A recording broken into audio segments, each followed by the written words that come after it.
अंग्रेज अपना लगान और न्यूज लॉन्ड्री अपना हफ्ता कभी नहीं छोड़ते. Welcome to another episode of NL Hafta. We're recording this on the 22nd of February, Thursday, 4 p.m. Things may have changed when you hear this because there is an evolving situation when it comes to the farmer meeting that's happening right now in Chandigarh. And also the protests, etc. And of course, there are many raids underway. So there are many things happening while we're recording this, which may change by the time this recording ends. Only thing sure is आएंगे तो Modi ji. That we can. How are you so sure? That we can say. You were not sure about the opposition parties coming together. Now they are coming together. दो parties तो आई हैं. Speculation से क्या होता है, sir? But before we get into the introduction of who all are going to be on the panel, I want to put a very special thanks to Nishtha. She did not want me to dwell into who she is, etc., etc. But like you know, I had mentioned in last hafta that a wonderful producer who happens to be here now, who was injured when he was covering the farmer protest. He collapsed. Shell, whatever, the tear gas went off right next to his head. So he passed out. Yeah. And the phone he was carrying was lost. And I had mentioned this in last hafta. And Nishtha sent me an email and said, we shall replace it for you. And iPhone Pro was in our office in less than 2 days. Does that mean when I lose an iPhone? Manisha तुम जाके I बेच also दोगी. I know, Manisha जाके चावड़ी बाजार बेच देगी. ओह देख खो गया. कोई अब कोई सब्सक्राइबर हमें भी आईफोन दे. ऐसे नहीं होता. ऑनेस्ट लोगों से चलता. बहुत पुराना फोन है मेरा. देखो. अब थैंक यू बोल दो निशा. Thank you. Nisha, thank you. That is what makes News Laundry subscribers such wonderful people. We don't have to depend on sarkari ads. We don't have to spend on Adani ji, Ambani ji, Vaswani ji, or the rest of the G. Or Armani ji. We only depend on subscribers. Ji.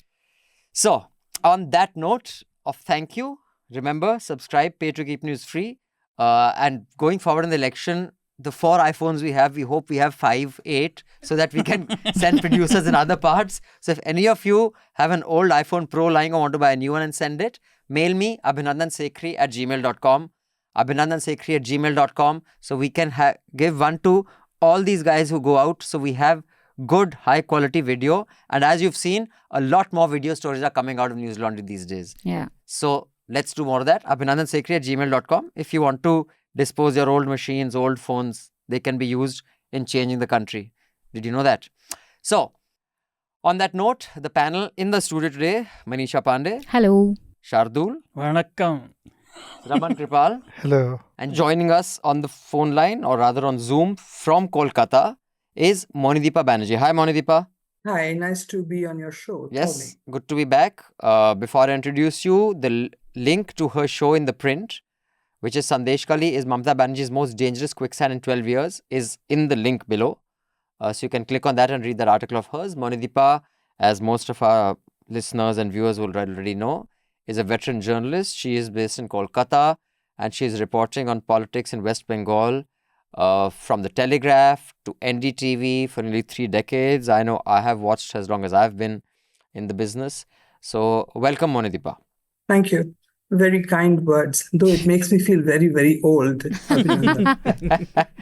Yes, join the club. He has this habit of making everybody old. Yeah, Raman sir is also saying. He says, so you keep making yourself also so old, and because of that, even I feel so old. So, before we get into the discussion, we will discuss Sandeshkhali first and then the farmers' duress. Yeah. We want to announce a new News Laundry Sena project, Modi 2.0 report card. This is being done in partnership with the News Minute. We've just done one series in partnership with the News Minute on how political parties get funded.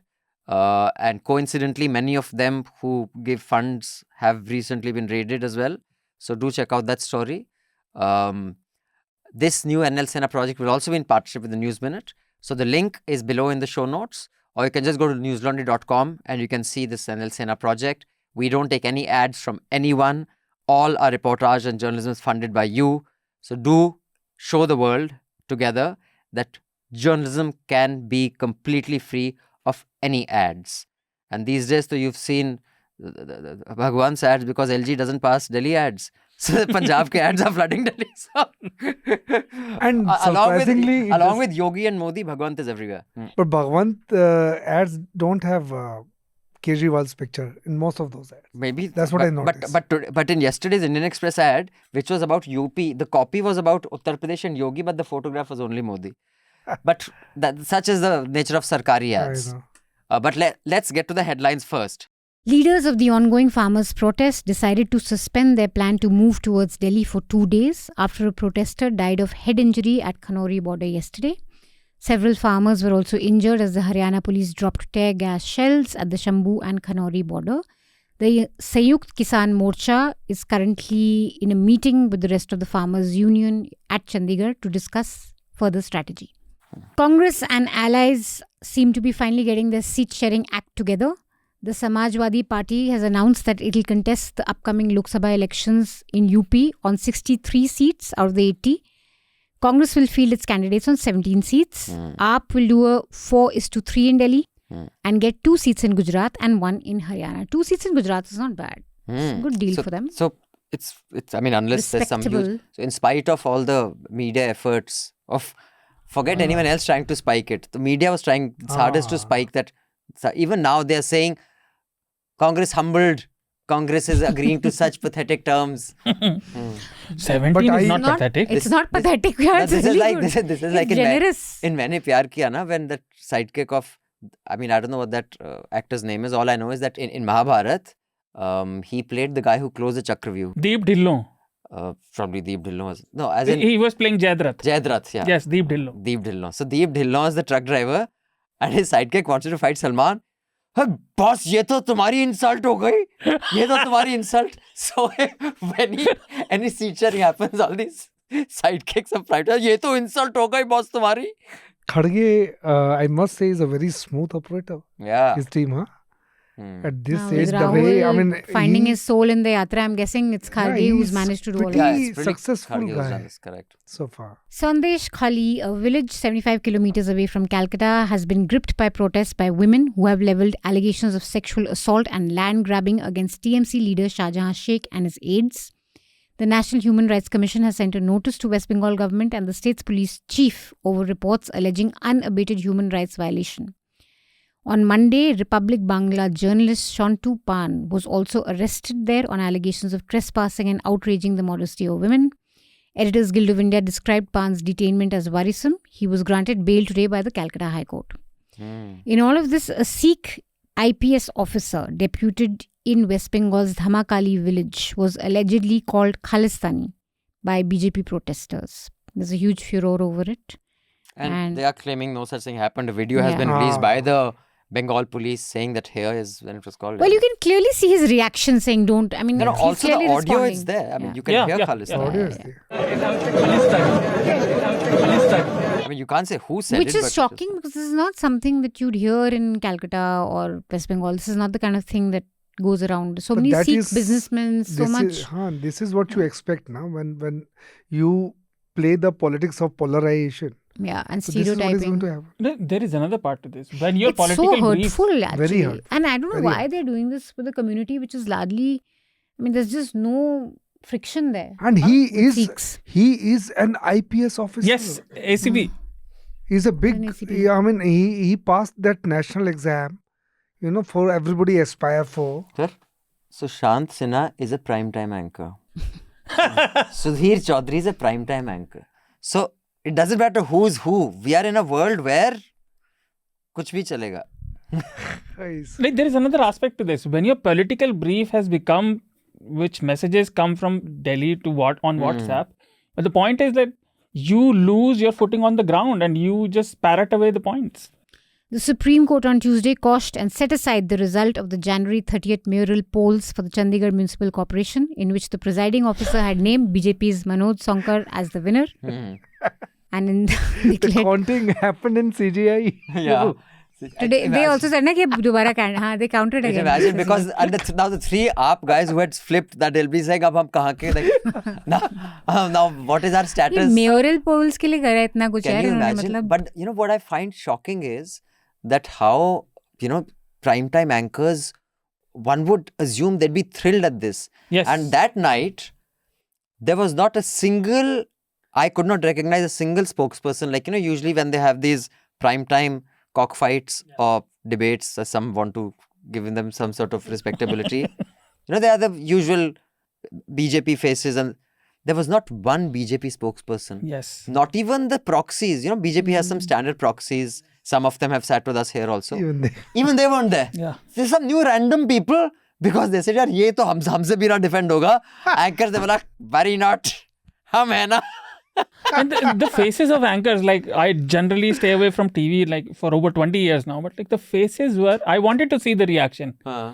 They were like, you could see that they're sad. They're sad that democracy's got saved. I'm like, dude, what world are we living in? They feel so dejected, like while reading the headline. Kya ho gaya? I think BJP se zyada dhakka unko laga. The Maharashtra Assembly on Tuesday passed a bill that provides for a 10% quota in education and government jobs for the state's Maratha community. Vanessa Dugnok, a Delhi-based French journalist who was issued a notice last month by the Foreigners Regional Registration Office accusing her of malicious reporting, has left the country. She said that she was forced to leave by the government of India. This is because she was an OCI and her OCI was cancelled because according to new laws, you cannot do journalistic work if you're an OCI. Yeah, although it's, I think, being challenged in court, or it should be because... And it's very vaguely worded again, like you can't carry out journalistic activities. She wasn't reporting on India, she was reporting on South Asian countries from India. Yeah. The CBI has summoned former Telangana Chief Minister K. Chandrasekhar Rao's daughter and BRS legislator K. Kavita in connection with the Delhi excise policy case next week. Meanwhile, Satyapal Malik's house was also raided today. He said, you'll only find a few kurta pajamas. 4 p.m. And he said, dictator has come. I'm not scared of the dictator. But yeah, he's your neighbor. Yeah. So did you see the sleuths coming in? Did you worry they're coming for you? But the man had, I was surprised at why he hasn't been attacked so far, because he really went after He said Modi. so much. He gave so many interviews, and that Kashmir interview of Pulwama thingy, the things that he revealed, massive. And although in the past also they had come, and at that time a lot of farmers had gathered outside the colony. They said we didn't come to arrest him, we just came to request him to do XYZ. But I think at that time, because of the amount of farmers who gathered there, the enforcement agencies backed off. But CBI raiding him... A former governor. No, but CBI takes time to raid anyone. And unless, during my time when I used to report in 90s, CBI was much... Aajkal fast food ka zamana hai. So I don't know. They were very professional in 90s, but I don't know. Things might have changed now. In a press conference, Congress Party Treasurer Ajay Makan said that the IT department has ordered withdrawal of 65 crore from its account undemocratically. This is while their case is still underway with the appellate authority. So they've just withdrawn this. How can it be undemocratic? I think it is illegal. It is a crime. Yeah. It's a crime committed by the government. No, apparently, because I know someone else, there is a provision by which they can deduct the tax from you at your bank level. You don't even get to know. And the person who told me about this challenged it in court and won. And the money had to be returned back to him. But there is a provision by which they can take the money directly from your account. But partially, because the total tax amount is 218 crore, I think. But there is a provision by which they can do that. Eminent jurist and senior Supreme Court advocate Fali Sam Nariman died in Delhi on Wednesday at the age of 95. We have a very heartwarming obit on him on our website, so do read it. Yes. Iconic radio presenter Amin Sayani, host of the popular radio show Binaka Geetmala, also passed away on Tuesday. Such a lovely voice. The Pakistan People's Party and the Pakistan Muslim League Nawaz reached an agreement to form a coalition government nearly 2 weeks after the national elections. Pakistan People's Party chairperson Bilawal Bhutto Zardari confirmed that Pakistan Muslim League Nawaz leader Shehbaz Sharif would be the candidate for the Prime Minister's post. I hope ban jaye ab yaar. I'm tired of दो-तीन हफ्ते से चल रहा है. Banana Republic. Pakistan to banana भी खत्म छिलका बचा है. What I find fascinating is that, and this shows the mindset of how small-minded you are. Anything happens in Pakistan, Gaurav Sawant gets his prime time show. Pakistan ko dekho. यार कुछ तो बड़ा हो जाए, grow up. Like he'll have 4 people and in Pakistan and he has that body language ki main to commando and the other guy Gaurav Arya. I want to make a movie. I want to make a movie called Main Bhi Commando with Gaurav Arya and Major गौरव आर्य बोल रहा हूँ. Gaurav Sawant. Gaurav Sawant. वो भी गौरव is also Arya only ना. नहीं Sawant. Major आर्य ना, वो जो रिपब्लिक वाला है, क्या नाम है उसका? गौरव आर्य है. Major Arya. Gaurav Arya only. I think Gaurav. I know. We can call Yeah, him he's Gaurav Arya. Gaurav. G2. Gaurav. G2. G2. Gaurav Sawant was a commando in 1998 when he was part of my team. And he stays the So same. you have trained him. Chalo, good. You are to ये blame. मत बोलो, आपकी बदनामी होगी. कोई बात नहीं. Yeah, at that time he was never like this. The movie name should be मैं भी commando. Maybe Commando. G2. The United States on Tuesday, for the third time, vetoed a United Nations Security Council draft resolution calling for an immediate humanitarian ceasefire in Gaza. Alex Navalny, a Russian opposition politician and prominent Kremlin critic, died in prison on Friday. Dude, that is just... And there's been massive clampdown on protests, on vigils in Russia. The brazenness of Yeah. Putin blows me. And I don't know whether you guys saw that Tucker Carlson's interview of Putin. Yes. Like, you see, the news is just going down the shithole in a lot of places. Tucker Carlson is This guy really- still has an audience. I'm blown away that this buffoon still has an audience. He has the biggest audience. It's just shocking, yeah. And Alexis Navalny and his mother not getting the body. Yeah. But apparently the way Europe has reacted, and apparently even America, they're saying they will embargo all the people who were the jailers or whoever was involved Acha. immediately in Navalny's imprisonment. which means that if they or their children or their families want to travel to the US or Will seek not be admission, given. Yeah. they will not be given, which is That's good, but will they be able to figure out who? no, I'm sure they will. I mean, there are some officials who are there in charge, right? There must be some jailer. there must They'll be come to something. Maldives. That's a good. No, but that's a good thing to do. To No, not let them but travel. look at how far this guy is going, Putin. This Russian pilot who had abandoned when the Ukrainian war happened, he had switched sides. He flew his helicopter to Russia, to Ukraine, and said, "I'm not going to be part of this war." And he was found dead just day before yesterday. Total gangster. He's total gangster. Yeah. Putin is the leader in the world who has no checks on his power. Yeah, no checks. Everybody else has some check, either by necessity or by design. Putin has no checks, and he controls a large swath of Europe. Yeah, here, Russian pilot who defected to Ukraine is dead, Ukraine Defense Intelligence. Maxim Kuzminov, a Russian pilot who dramatically defected to Ukraine by flying his helicopter across the border, is dead. Spanish civil guard, because he was rehabilitated in Spain. And he had come on television and said, "I urge other Russians also to abandon this unjust war." And on television, one of the special forces of Russia had said, he thinks he'll hide. We will find him. He was under a different name, under different, he was living in a different country. Oh, no. Hmm. They found him, they killed him. You think there'll ever be an uprising in our time there? In Russia? No. No. They seem to have a great No. resilience to They do have abuse of resilience. power. But the thing is, you have to understand Russian culture. They don't look bad on strong men. They are. Yeah, you. Not just that, I mean, they are so used to totalitarian regimes, right? Yeah. From the Soviet to, I mean, when have they had a democracy in that sense? I don't mean that there is no opposition to Putin, like the people who came out in support of this Navalny, but they were beaten up. Yeah. What I'm trying to say is, like in India also, there is sort of an admiration for strong men. Russia doesn't dislike strong men. Right. But this guy is going too far, of course. Yes, yes. And is that the end of the headlines, or do we have more? Yes, that's it. All right, so let's get into what is happening in Bengal first. So, Monideepa, this has become a huge issue. I will say it is covered extensively every day in the media. And it is deeply worrying that this person, I guess I understand, is a local goon who is missing and no action is taken against him.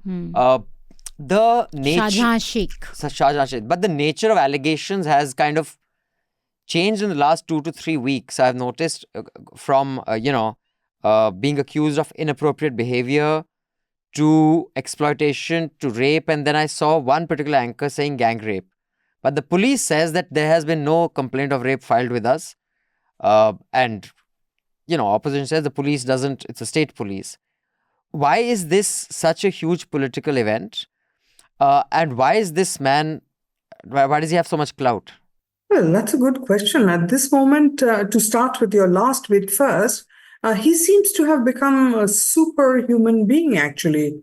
Today, I think it is the 49th day that he has been missing. Honestly, I have stopped counting. 5th January, he disappeared the day the ED landed at his doors. And, till today, he hasn't been found. And it is probably going to be 50 days tomorrow. So given that he is missing, given that the entire police force of West Bengal appears not to be able to find him, given that the Chief Minister Mamata Banerjee has also said things like he has been targeted by the ED, on the instructions of the party at the center, the BJP, to disturb the peace of West Bengal, given all that, somehow, truly, Shahjahan has become a larger-than-life character. And we still don't know when he's going to get caught. We have no idea where he is. There are even questions being raised about how he may have fled across the border to Bangladesh, because Sandeshkhali is, adjoining the border and very riverine, a labyrinth of rivers, really, and he could have slipped across. And then, of course, we've also had some Trinamool leaders pointing fingers at the BSF, saying if Shahjahan has escaped to Bangladesh, then it's the fault of the BSF. So given all this, Shahjahan has become truly a giant superhero kind of person, which is absurd because he was ultimately basically a strong man of that area of the Sundarbans, whose main role before 2013 or before 2011 was to help the CPM win elections. And now, since 2013, his role has been to help the Trinamool win the elections in that area. That's about it. And there are many others like him. But so apparently, when he filed his nomination for Panchayat polls, the ED says documents submitted for Panchayat polls stated he owns 17 cars, 43 bighas of land, that's 23 acres, and jewelry over 2 crore. His bank balance was nearly 2 crore. And his annual income was 20 lakh. I don't know how that became his investment strategy. I must figure out. But it's land grab, his investment strategy. So he's basically the Raja Bhaiya equivalent, that whichever party he backs will kind of win in that area. Is that right? Yeah, that's a pretty good analogy for people up in the northern parts of this country to understand. In UP, Raja Bhaiya equivalent. I wonder if there's some such person in southern India. I don't know. I'm sure we shall find out. No, the Bellari brothers. Oh, yes. Bellari brothers, who, they backed whichever party, pandered to them, from Sushma Swaraj to everyone pandered to them. They've switched enough parties. So yeah, I guess like the Bellari brothers. What I was keen to know, Monideepa, is this, the ED action happens, he disappears. And then there are these protests by women who talk about, illegal land grab, their farms being taken away, them being harassed. And then slowly and steadily, then you have women come and say that his aides, 2 of his right and left hand men, are also accused of rape, molestation. So how did this come about, the protest of the women coming together and, and why now? Like, how is it that, because clearly this guy has been, doing what he's been doing there for a very long time. Is it because of the ED action that they felt empowered to then come out and kind of take him on? Yeah, because it started off with financial impropriety and now it's gone into, gang rape. What is the primary narrative for which he is wanted there? Okay, I should warn you that I can go on forever, so please stop me at appropriate intervals. And I never thought I would ever, quote something that the Home Minister says, and that is his favorite comment, chronology samjhiye. I'm going to sort of transphrase that and say, geography bhi samajhna chahiye. The fact of the matter is, in Sandeshkhali, the Panchayat area, there are 2 blocks. Okay, there is Sandeshkhali 1 and then there's Sandeshkhali 2. Sandeshkhali 1 on the 5th of December was the theatre of all the action. 1, remember, that's where Shahjahan had his huge housing complex. And that's where when the ED went and tried to break the gates, hundreds of women apparently showed up and prevented the ED from breaking the gates and going in and finding Shahjahan. These are not the same women who are protesting today. Today, the protests are happening in an adjoining island of Sandeshkhali 2. This is a bit of geography we must understand, because also the population, the demographics are a little different. There are more minority community people in Sandeshkhali 1. So the religious angle comes in. Majority community people in Sandeshkhali 2, which is seeing all the action. There are many reasons why, apparently, many days after the Eid trouble, these women of Sandeshkhali 2 started protesting against Shahjahan. One of the simplest, there are many stories and some of them are unconfirmed, so I shall not repeat them.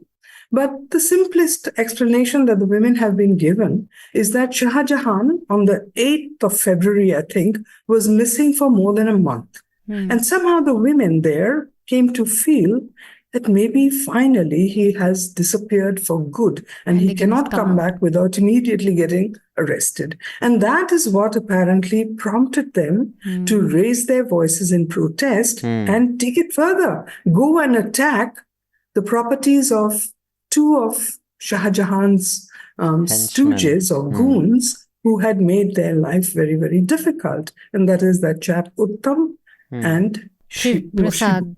So that's when they went and started burning the properties, a poultry farm and some other stuff of Uttam. So I think it was the kind of slow but growing belief that Shahjahan was gone from the area for good, which is what brought the women out.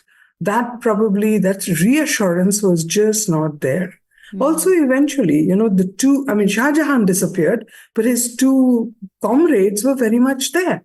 And they felt it was a good time as any to raise the matter and get some action taken against them. And so eventually Uttam and Shibu were arrested. And mind you, now rape complaints have been filed against Shibu, definitely, and perhaps also Uttam. But not against Shahjahan. Not against Shahjahan. And it's important to just note that while, Smriti Irani came in and BJP does what it does, communalize the whole thing, said, Bangladeshis are raping Hindu women, the two aides are Hindus. So it's very much a problem of political gundagardi. Yes. And political patronage to gundas, not really a problem of Bangladeshis. See, this is a very peculiar problem that I see with the view that you have from Delhi. And that is, on the ground, really. You might even ask, how come a minority leader like Shahjahan has Hindu goons or stooges who are his right and left-hand men? But that's the way it is in these islands. Those people have been cohabiting for years and years. And mind you, Shahjahan belongs to the minority community, which is in minority in Sandeshkhali. Ultimately, they are in large numbers, 22%, 25%. But they are a minority. And yet Shahjahan's aides are Hindus. So when a union minister, for instance, says, Muslim minority men are raping Hindu women, that is so... It's also factually wrong. It's wrong on even the alleged facts. That's inaccurate. What shall I say? It just reveals a terrible ignorance of the way things are on the ground. Even now in Bengal. Now, it may change. One more question. And just to add, many of these women protesting are TMC voters. A lot of them would have voted for the TMC. So it is not even, it's really a problem of this guy who's... His fear, basically. His fear and him getting political patronage by Mamta. Yeah, now that's the question I have. Mamta got a pretty solid, mandate when she won. And that was also as an incumbent she won. Yes. Very convincingly. In such an environment, if this guy is filing panchayat level papers, he clearly is not someone who can help you sweep an election. He can at best help you on 1 or 2 seats. What makes him so important for Mamta that irrespective whether he is, whether the facts, whether evidence is there enough for him to be prosecuted or pronounced guilty, but purely as a political, optics, what stops her from not, protecting him in whatever way the police has been slow on this? Why is he so important? See, like I'm trying to repeatedly explain everywhere that I'm talking about this problem, after the kind of comments a union minister made about the rape factor, right. any other place where if there was communal tension on the ground, there would have been riots. But not in Sandeshkhali. I mean, even today, and the Hindus and Muslims are going around just fine, there's no problem. And that is a fact of life here in most parts of Bengal. That the tension level is not at an ugly point, thankfully, just yet. So therefore, it is not unnatural that a leader of the minority community should have right-hand and left-hand men of the majority community. But why Shahjahan is important is very simple, really. It is the fact that 30% of the voters, roughly, are of the minority community in West Bengal. They all have staunchly supported Mamata Banerjie since 2011, certainly, even before. And that is a kind of vote bank that Mamata Banerjie has protected and nourished and nurtured and cherished. It has helped her through so many elections. Why it is now even more important for her to protect a minority leader like Shahjahan is the fact that in the last 2 years, there seem to have been some little breaches in the minority vote bank, because not very far from Sandeshkhali is Bhangur. And, while in 2021, both the CPIM and the Congress drew blanks, one of their partners in their alliance, and that is the Indian Secular Front, which is headed by a Muslim Peer, much respected, his brother won an election at Bhangur. So he is one opposition MLA other than the BJP in the assembly in West Bengal. And the fact that he managed to wrest Bhangur from a very strong Trinamool leader in the area, that certainly made the Trinamool Congress stop and think. And subsequently, there was the Sagar Dighi by-poll. Sagar Dighi again, minority-dominated assembly constituency up in Murshidabad district, where out of the blue, in a triangular contest, the joint candidate, a congressman, he won the election out of the blue. I mean, there was Trinamool, there was BJP, and there was a full fight apparently. And the Congress candidate won in a minority-dominated seat. And that's where I think some alarm bells went off in the Trinamool Congress about the sanctity of their vote bank.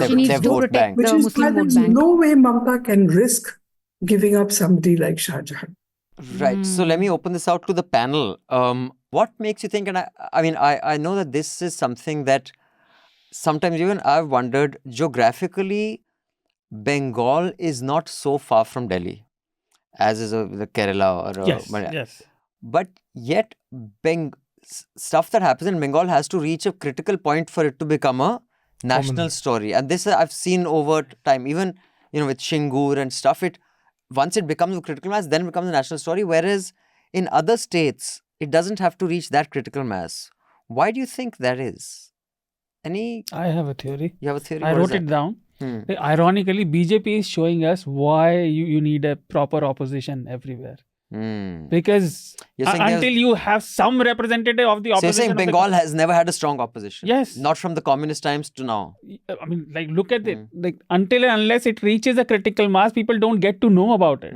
Right? And I think that's true from Telangana also. That's why a lot of people in Telangana don't get those stories. Because look, like Telangana also, there wasn't any significant opposition. I mean, it's in different degrees in different places, of course. I mean, it differs. It's a good theory. I don't disagree. District to district.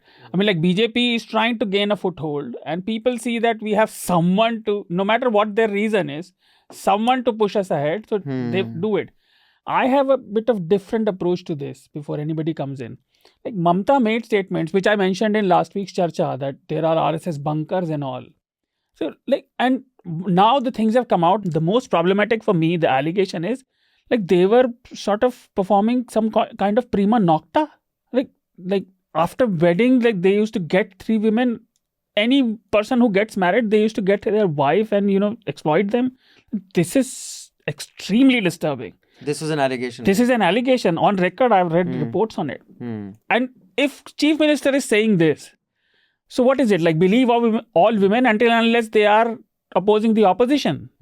Like, that's not how it works. Like, you cannot subject people to this. And I agree with Monideepa's point. Like, the criminal lords, criminal fiefdoms, no matter where they are not minority, they are not majority, they run their fiefdoms. Yeah, whichever political. And they don't care about what religion or caste or creed their goons are. Sure. They look for different kind of efficiencies. I think national politics have demonstrated that in different states. Raman sir, you have a take on this? One small thing to finish this. The BJP is trying to spread this because they want this women in danger to spread into all of Bengal. But thankfully, the women have also said who are protesting that we are TMC voters, but we want this guy out. Right. That shows you that there is at least some authenticity to their allegations. Like, and which is why they should have been taken very seriously by Mamta. Instead of saying RSS stooge or whatever, you got to like see what our politicians have to learn. Their opposition, when BJP is in opposition, they are very efficient. Like, yeah, but I find it fascinating that in our country, a allegation of rape or this kind of impropriety, whether it's a minor impropriety or whether it's something terribly violent like rape, is whether it is Brij Bhushan Sharan Singh, whether it is, in the news media, the Me Too movement, it is not a very significant damage. It doesn't damage you politically, status, whether you are a TV panelist, you are rehabilitated, even if you don't subscribe to believe all women. I think everyone subscribe to listen to all women. Yeah. Take your job of believing or not, depending on what the, whatever comes out. But there is enough credibility in enough cases who we again see rehabilitated on TV. So I think that is something in our collective conscience. It is very low in our priority list. Raman sir, your take on this coverage? I don't have much first-hand experience, of reporting from West Bengal. But, over the years, whatever we have read and a couple of stories for which I had gone to West Bengal, what I found that CPM had nurtured a class of strong men for a very long time, and they had been in power for 30 years for that reason. And when the political power went into her hand, the entire this class of strong men, they went to her, Mamta. to Mamta. Now for Mamta, so the reasoning that I get out of that this class needs to be nurtured, this class needs to be saved at any cost. For all politicians. So maybe I think this is one of the reasons that we see that Shahjahan is, under her protection. In fact, the two aides were with the CPI before. In fact, I also have some relatives over there who stay over there. They say that during CPM time, several times they were not allowed to vote. So if they live in a residential colony, so these strong men, they will just come over there. They'll close their gates. And they said, Chutti manao. Or there's intimidation. There's clear intimidation that you should not go to the booth. Yeah. Right. So, Monideepa, final Just thoughts? to answer his question, there was definitely truth in that. There were some infamous occasions when, say, a multi-story building with a slightly upper middle class set of residents there. But on election day, there were reports about how they went out to vote and found the gate locked from their building to the polling booth, locked from outside. But that has happened in Mamata Banerjee's period too. It's a legacy she has inherited and carried on. So, Just one last question.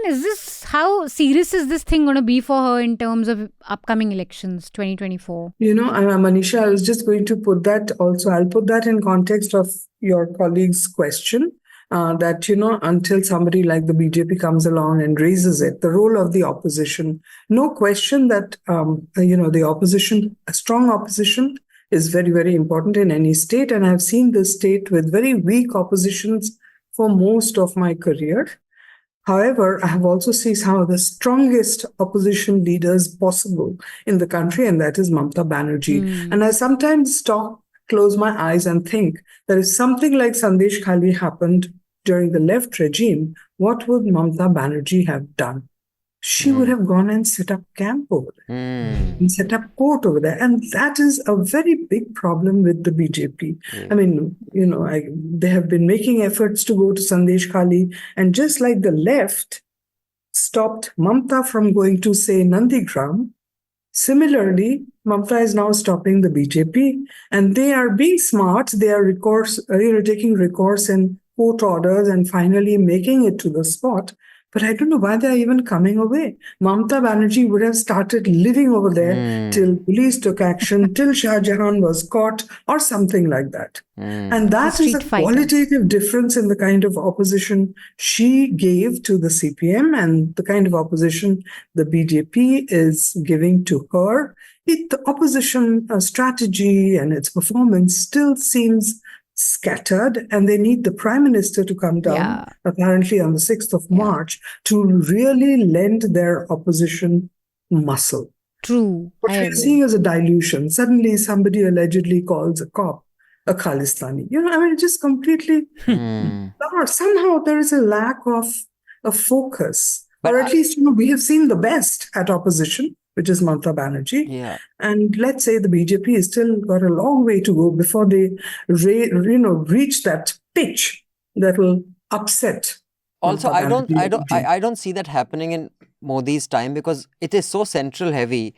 For that kind of thing, there has to be some autonomy in your regional leaders. Here, man, like even that thing of should I put the har around my neck or not? Rajnath Singh, dude, you're like... I know. You're a mammoth. We've all heard stories from people who we know in governments, how even cabinet ministers cannot take a decision because they don't know someone of a much junior level from the PMO will call and tell them to reverse. It is... So I think that is... You have to empower people, and I think the Congressization of the BJP, we will see it completed very soon. Masa bach gaye. Kamalnath did not go there. I guess they didn't want him. But, with Milind Deora, RPN Singh, Scindia, dude, none of these guys have fight in them. They want to be served a position. They want to give in a house in Lutyens, Delhi, and now do this. They cannot win jack. Yes. They cannot fight. And with Modi saying, sab kuch Modi ki guarantee, Modi ki, everything is. So then there is no other plant that's coming up. Na? So then they'll say, sadak pe baithta Modi ji baith jayenge, hum kyun baith rahe? I think that's the inevitable logical end of what's happening to the BJP. And that is exactly what's going to happen. The entire party has been personified. And Congress was not even so much personified. Exactly. It wasn't this much. Maybe during Indira. The ministers, we had we used to go and meet them, interview them, talk to them. Today, you go to a minister, he will not give you an interview. He will not. He will even refuse to speak to you informally. Or if he'll bump into you at some event, he'll say, "Don't be seen with me. Dur jaake khade ho ja." Dur jaake, people who you've known for decades. Yes. Like I'm itching to say a slogan. It popped into my head. Like psychophancy doesn't breed fighters or people with spine. Like you can forget about politics. Imagine in your office, one guy whose boss chato hai and one is not. You cannot expect the Chato guy to put up a fight about anything. So the same thing happened. BJP recently changed their constitution for and it didn't get much this thing. But we'll move on to the farmers' protests now. But before we say goodbye and thank you to Monideepa, can we ask for a recommendation that might enrich the lives of our listeners and viewers? Since somebody just mentioned the Indian Constitution. No, BJP Constitution.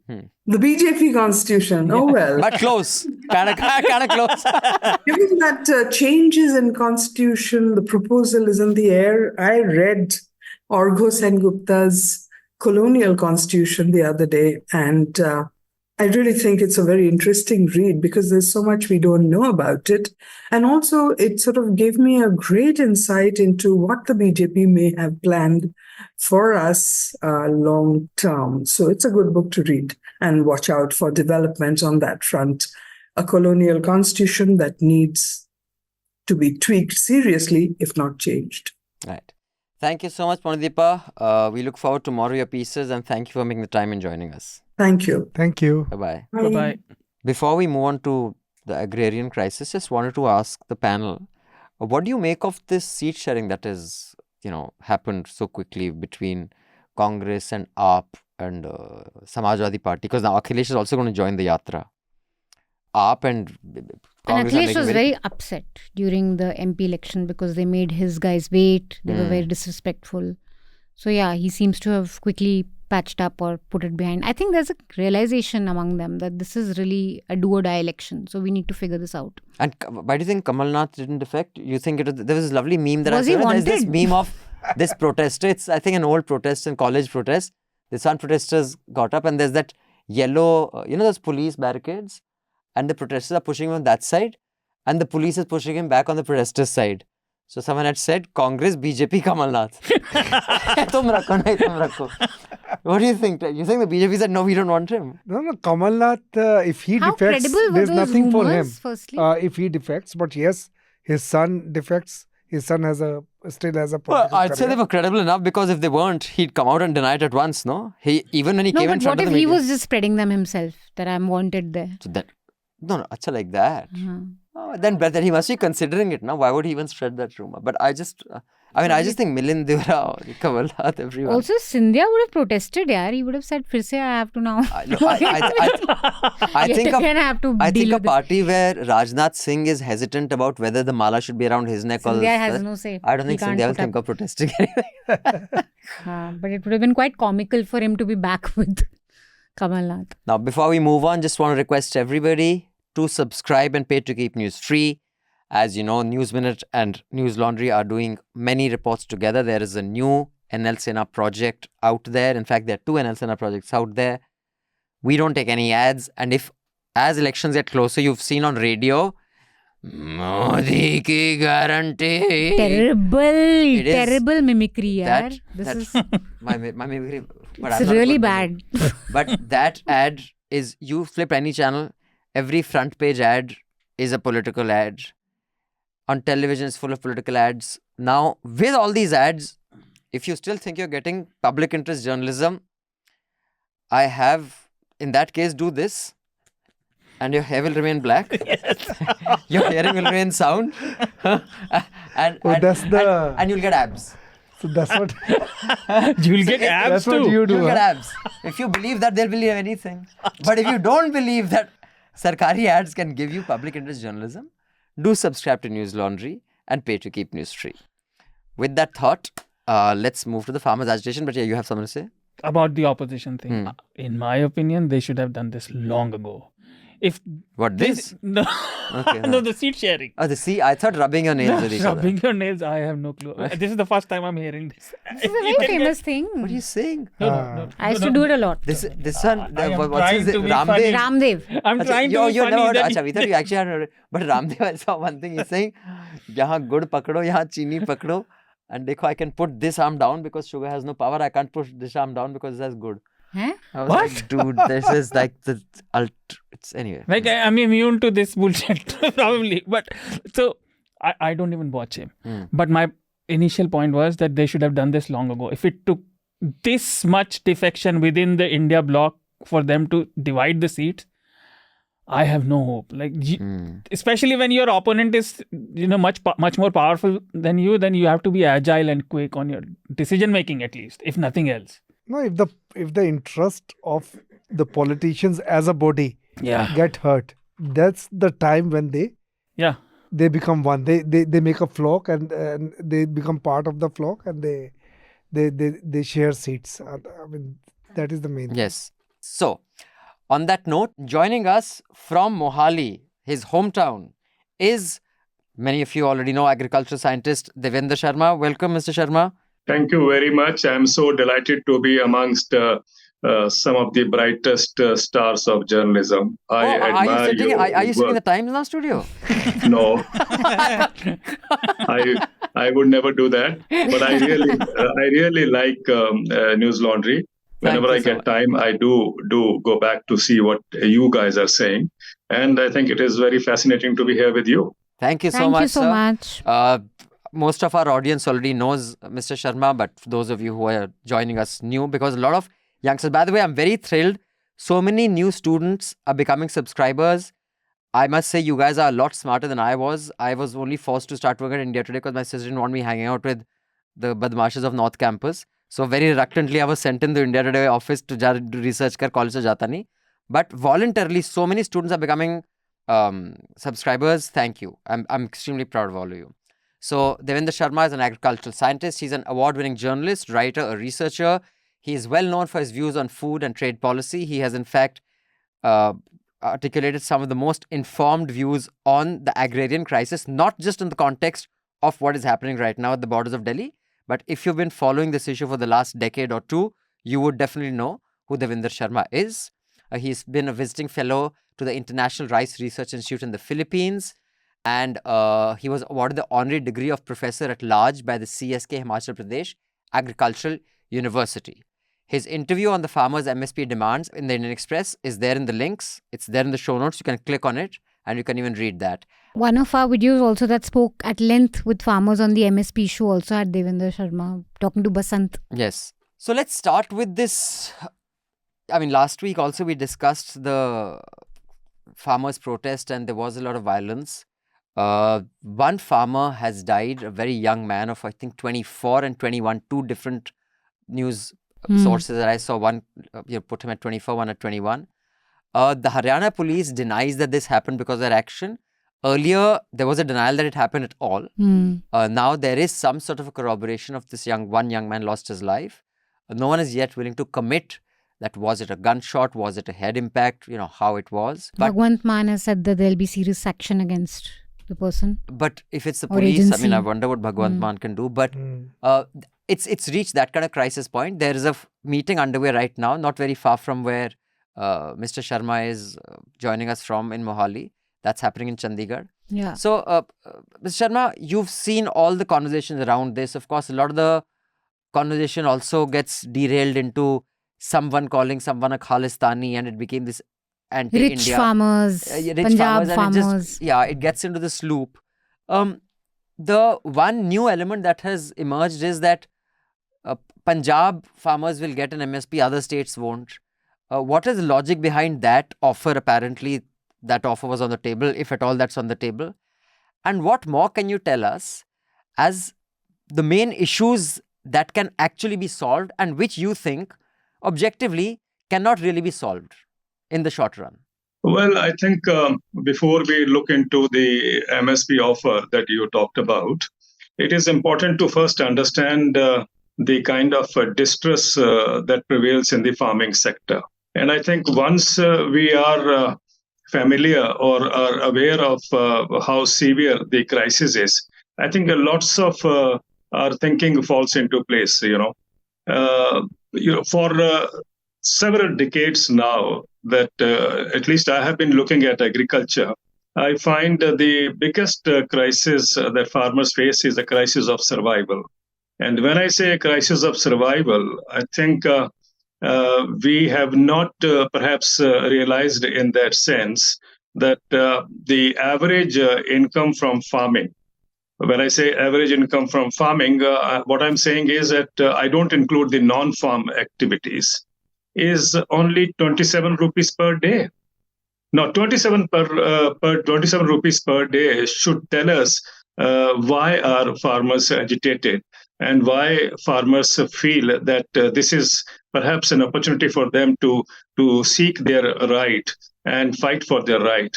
When the situational assessment survey for agriculture household, the latest one that we have is based on 2019 data. And I guess it was presented somewhere in 2021.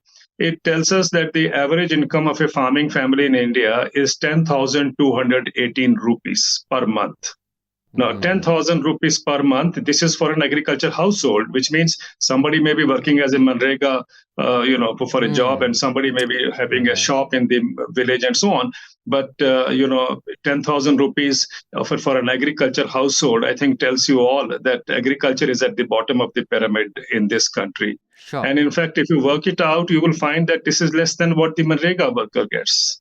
So I think this appalling situation is something that we have closed our eyes. Those of us who are into policy planning or are mostly living in cities have no idea how desperate the crisis is on the farm front. And when, over the years, when farmers found no support from anyone, I would say nobody really stood up for them and would have, let's say, discussion in the parliament or in the assemblies and so on. I think farmers decided to take it upon themselves to raise their own concerns. And that is why you saw thousands of people assembling at the Delhi borders in 2020-21. And they stayed there for more than 1 year and eventually got the government to withdraw the 3 laws. But more important, I think, as I was saying earlier, that we need to know how serious is the crisis. Let me give you another idea before we proceed further.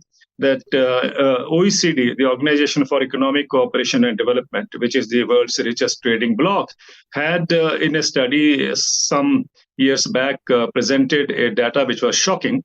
And it said that between 2000 and 2016, 16 years, in fact, the Indian farmers lost 45 lakh crore rupees. Wow. 45 lakh crore. Did you see any discussion happening anywhere in the media or in a university or in parliament, some question being asked? If imagine if the industry had lost 5 lakh crore, there would have been everybody would have been up in arms saying we are faced with policy paralysis. The government should come up with the economic stimulus package, tax cuts, and so on and so forth. I'm sure you will agree. But for farmers, nobody bothered. Whenever I will raise this question in my TV shows or discussions, people would just listen from 1 year and forget about it. Now that is something which tells me how ignorant or how we are not even concerned or bothered about the other half of the country. And because, how low it is on the priority list. And just to drive the point, what you said, I've mentioned this once before, long ago in the Hafta. I remember I was working with a channel because I've worked with about 4 channels in my life in various capacities as a producer, etc., etc. And when the budget show was happening, there'll be one FICCI representative, one CI representative. Back in the mid-2000s, there 2-3 were standard. There'd be ICICI ka, the person who went on to become that BRICS bank chairperson, Kamat. Then there'd be Pavan Munjal of Hero Honda. There'd be 3-4 industrialists. And I remember one not young journalist, but a fairly senior journalist who had her mind in the right place, said we should, if we're talking about the budget, it's a national budget. No, it's not an industry budget. Don't you think we should get someone who can represent, let's say, farmers or laborers? Because that's... So they had called from Rajasthan. He was with MKSS, Nikhil Day, who works with Aruna Roy. So Nikhil was on his way from Rajasthan in a vehicle. While he was on his way, one industrialist who said, I want to also be on the show. And because his related company was sponsoring the show, he had to, but they only had one more space. They said, okay, call him. Nikhil was halfway there. They said, forget it, we don't need him. That is how budget shows happen. So it hasn't happened out of the blue that these guys suddenly came on the border. We, in the media, have also been guilty of ignoring what is their requirements. So that's the context. Please carry on, sir. So, this was one way to understand what is happening in the rural areas. The other would be another interesting, I think I should place that on table. We all need to appreciate the studies which actually bring out these stark realities. When in 2016, the government said that they're going to double farmers' income in another 5 years. The question I was asked on the television on the budget day was, but what is the income of the farmers? That they're going to double. And I remember saying that, 2 days before the budget, economic survey came, and economic survey had said that the average income of a farming family in 17 states of India, which means roughly half the country, is only 20,000 rupees a year, which means less than 1,700 rupees per month. I thought, again, that should have shaken up the country. But no, everything goes on as usual. And 1,700 rupees per month is something that I can't even rear a cow in 1,700 rupees. If you live in cities and if you have a pet dog, you can't even rear a pet dog in 1,700 rupees.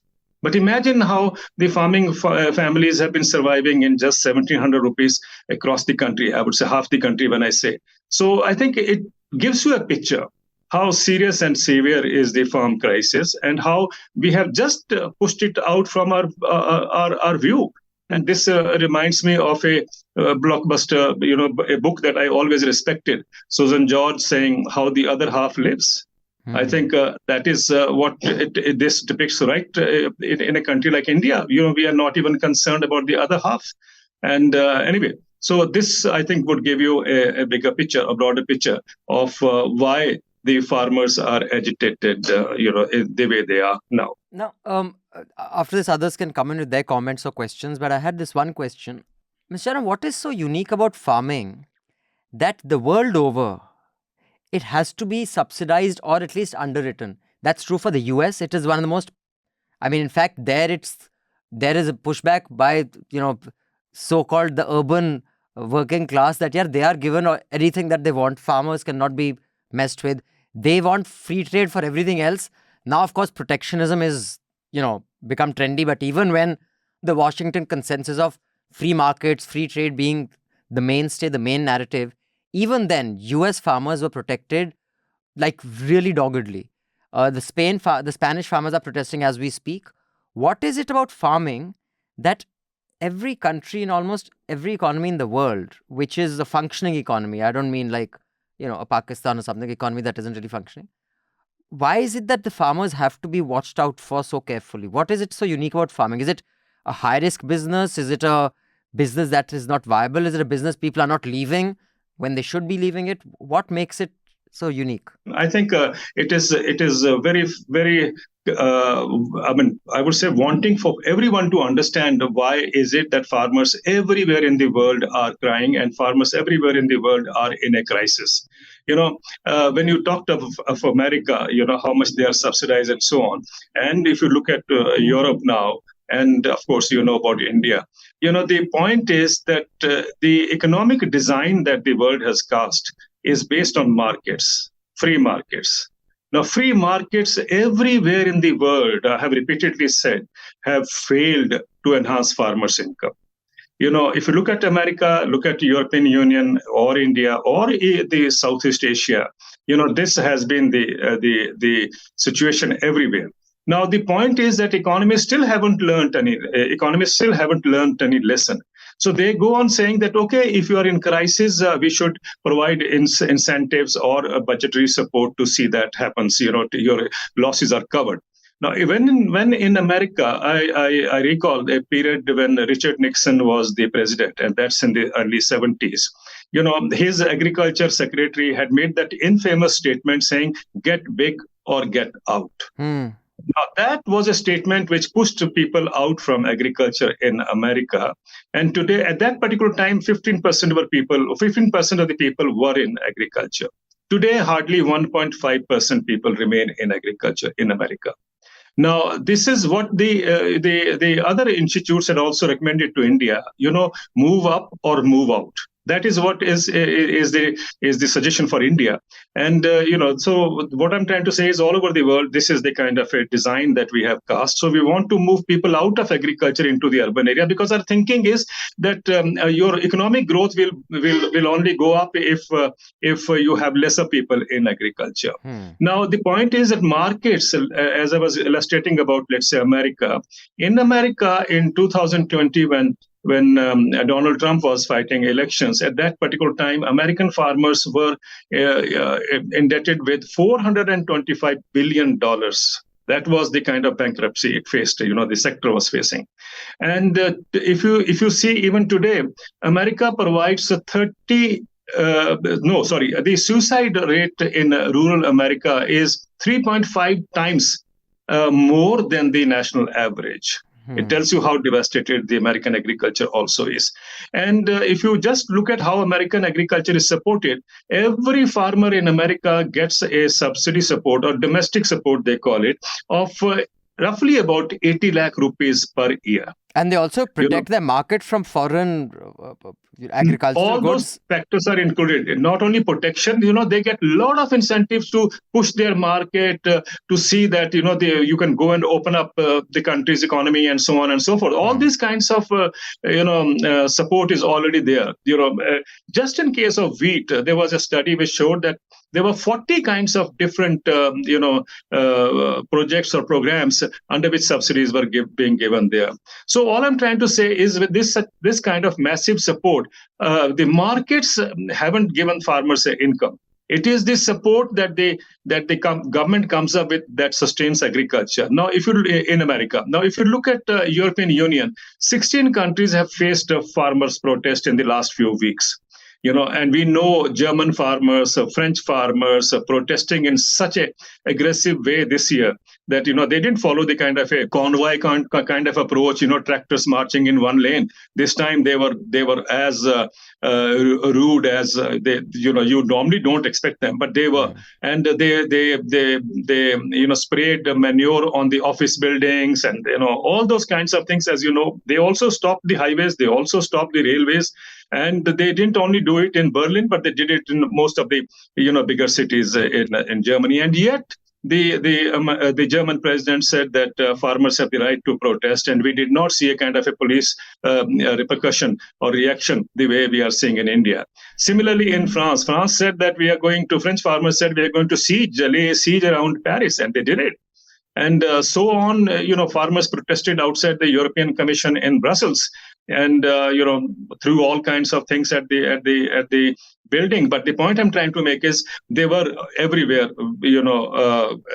invited or accepted to come up with whatever they are trying to say, and nowhere police, the kind of crackdown we are seeing, the violence, the pellet guns and all that. Earlier they denied the use of pellet guns, but there's so many video evidence of pellet guns being used. Being used. Is the police still denying the use of pellet guns? I mean, or they haven't clarified, because I think that's the trend. They first deny, then they don't clarify. They haven't clarified. They haven't clarified. Yeah. But you can see from the injuries. Yeah, of course. It's clear. They may be rubber pellets, but they are still pellets. Of course. They will usually be rubber pellets. But the point is they even deny using rubber pellet guns. So, Manisha, you want to weigh in on this? Yeah, why this question of yours on what is so special about farming? I think there's one undeniable emotional aspect to this. These are the people that feed us. And in India, we've had an old slogan of Jai Jawan, Jai Kisan. So there is definitely, I think, an emotional aspect to farming. But there's a very good piece in the Indian Express by Harish Damodaran who really illuminates this issue very well, where he says that there's no other business in the world apart from farming that deals with the double whammy and uncertainty at the production level and at the pricing level. So no auto car maker or FMCG company deals with the production crisis in the way that farmers do, that unseasonal rain, hailstorm, pathogens. So you're not sure at the very first level of what may come of your hard work. Then the kind of price volatility they deal with. And he gives the example of jeera, which fluctuates from 25,000 a quintal to 75,000 a quintal, from the time of harvesting to selling it off. So there's so much volatility in price that there's no surety the farmer gets at the second level of once, you've come out of the vagaries of the weather, whatever, you have your crop ready. Now you don't know whether you'll get the price or not. What you thought when you sowed sowed your crop at the first. So I think at the heart of it, what farmers really simply want is some sort of a minimum assurance that for our hard work, for what we do, we get some baseline protection, which is not very difficult to understand. And it's not very unreasonable either. It's not very unreasonable. Especially if you look at, like Devinderji was saying, the farm income stagnating and simply farming being an uneconomical activity. You have such a large population engaged in a business which is just not economical for them. And see the paradox. It is the most important to keep us alive. Exactly. Yet the market has not been able to come up with an equilibrium which makes it sustainable. So whether MSP or not is a different thing, but I think two major failures on part of this government aided by the media is there, right from the first farm protest, there's just an unwillingness to engage in good faith. And Basant has actually done a very good video talking to these farmers there.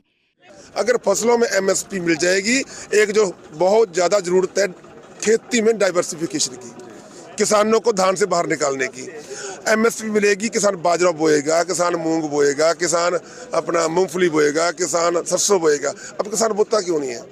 MSP सरसों की 7800 रुपए बिक्री 4000 रुपए, बाजरे की MSP 1900 रुपए है, बिक रहा 1000 रुपए, रागी की है 3000 बिक रही है 1200 रुपए, मक्की की 1800 बिक रही है 1100 रुपए. किसान इसलिए किसान नहीं बो पाता क्योंकि उसको MSP पे फसल बिकती नहीं है, ब्लो बिकती है, इसलिए MSP जरूरी है.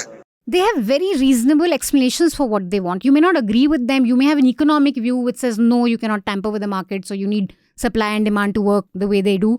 You may have other solutions for it, but what they're asking for at baseline is very reasonable. These are people who are very aware of their own business, their own industry, and they're asking for something, I think, very, very logical. So at the government level, there's just basic level of mistrust because you're unable to engage with them. And this is what the government said 2 years ago, that we're going to have a committee and we're going to seriously deliberate on the question of MSP.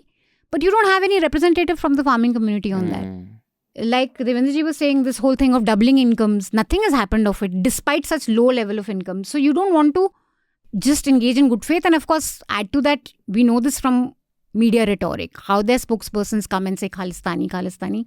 And it's become so vicious that this week we saw in completely unrelated development, a police officer, Sikh police officer being allegedly called Khalistani at a BJP protest, which hurts, And of course, it triggers.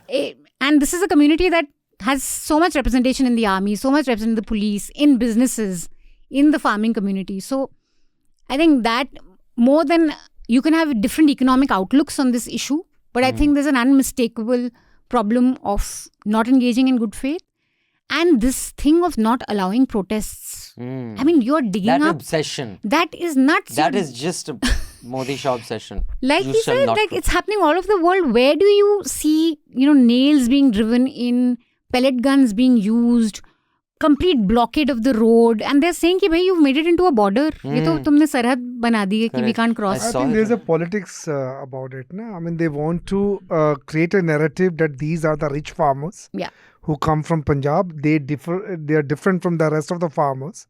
Okay, so that's that kind of narrative they are trying to... in the same week, they've increased MSP for sugarcane farmers. Yeah. Because Western UP now is with BJP in a way because RLD is gone with BJP. So I think there's also a political angle of BJP not finding its feet in Punjab, so just go to hell. We don't care what you do there. Yes. Yeah, Shardool? I have many things to say. Sure, please. So one about this rich farmer thing. And incidentally, I am re-quoting a point made by a Western UP farmer who's incidentally is in the RSS ecosystem. But he said it in Hindi, I'm paraphrasing, that these Mercedes and luxury cars bother you only when they are owned by farmers. Otherwise, they are fine. And you talk about rims and what music system you have. But if a farmer owns it, it bothers you so much that how can you protest and have this car? Also, it's such a skewed view of looking at them. Yeah, on this, I just want to say one quick thing and then you can carry on. So, because I have a couple of friends who are quote-unquote farmers. And they're very well off and they have SUVs of 40, 50 lakh. But I just want to explain because I also asked them. One of them is Dhillon. He has his farm in Shamgarh, which is on the way to Chandigarh. It's on the Haryana border. He has 2 petrol pumps on either side of the highway. He says, and one of those petrol pumps has a franchise of one of these KFC, jo bhi. And he has a workshop there. He says, dude, I make about 10, 12 lakh from my 2 petrol pumps. And the farms are making no money. And that also, I mean, it's my land because, these Tillons and Kairons and Sekhons, they have bloody... He said, but it's been given out to guys who are cultivating. Probably he takes some money from them. And it's up to... He says, they are the farmers. I make my money from my 2 petrol pumps and that can support my lifestyle. Farming is not supporting my lifestyle. But for the protest, he says, I will give resources. So, yes, he's rich, but he's not rich because of his farm. He's rich because of petrol pumps. just so we are clear. No, even if they are, let's say somebody is profitable, you should appreciate that at least somebody got rich. Now to another point, and I was really amazed while Sharma ji was talking. I made that calculation. If it's 27 rupees a day, that makes it 810 rupees a month. 9,720 a year. This is nothing. This is below poverty line. Yeah, absolutely. And the other point, which I made in Charcha too, farmers are not getting appropriate, sustainable price for their crop. But food inflation has been going up consistently for years now. So this business of middlemen is very profitable. In fact, that's one thing that I really want to point out, and this is so tragic, and it's such a petty and horrible villainy. I saw, I mean, I don't want to get the name wrong, but I think it was Manisha's favorite anchor, who was, the narrative he was pulling off is, this is what the farmers want. Iska matlab, aapka khana zyada mehenga hoga. Wo har cheez jo aap khareedte hain mehengi. Basically, he was pitting his viewer against, if these guys' demands are met, you guys are in trouble. Your budgets are in trouble. That was how he was giving this information to his viewers. I was like, dude, why do you have to turn your viewers versus farmers? If their demands are met, you guys will be bankrupt. तुम आप सब middle class लोग, आपका क्या बचता है? आपका कुछ बचेगा ही नहीं. That was the narrative he was putting. Best was Arnab, whose hashtag was expose luxury protest. It's a luxury protest. And he had Sohail Seth on. Sohail Seth on. This is all drama. Yeah. Sohail Seth, कुछ भी हो जाए, Sohail Seth actually, since you're talking about farming, the one good thing that in life is aloo. क्या बनाई? बिरयानी, बंगाली बिरयानी में भी आलू डाल देते. अच्छा, आप क्या बना रहे हो? जी हम पास्ता, उसमें भी आलू डाल दो. आप क्या बना रहे हो? जी हम रोगन जोश, उसमें भी आलू डाल दो. बिरयानी में आप हर चीज में आलू डाल देते हैं. Sohail Seth is that आलू. आप कुछ भी डिस्कस कर रहे हो. Sohail Seth will be there. No, I'm saying that our colleague Basant Kumar, he comes from the farmer's family. And he put out one thing very eloquently and very simply. He said, sir, हमने 13 रुपए का kilo हमने लहसुन बेचा. As farmers, 13 रुपए. और उसी को कहता 400 रुपए में हमने वापस खरीदा. Actually, that's something I want to ask Devinder ji, because I saw this. I think this was one really good. I think it was India Today that was doing it. It was a really good graphic. Farmers sell it at 2.5 per kilo. Market price 32 rupees. So everything from tomato to lasan to everything was in the range of 1.5 to 6 rupees a kilo at the farming stage. Yeah. And at retail stage, all those things are between, 25 to 65 rupees a kilo. Just explain to me, how does this happen? Because I think over a long-term project, NPR had done this project on cotton. From buying the bales of cotton from American farms to spinning them into t-shirts in Philippines and selling them to their audience to show how the economy works. If it is that huge, I don't mind, buying a refrigerated truck. See, we'll get the subscribers to pay for it. Let's just rent it, drive it once a week to Haryana, load it up, come, let's see where is this money going in the middle, Devinder ji? I think what the discussion you had was pointing at two things. First of all, your point that why is it that you talked about aloo pyaj and you also talked about inflation part.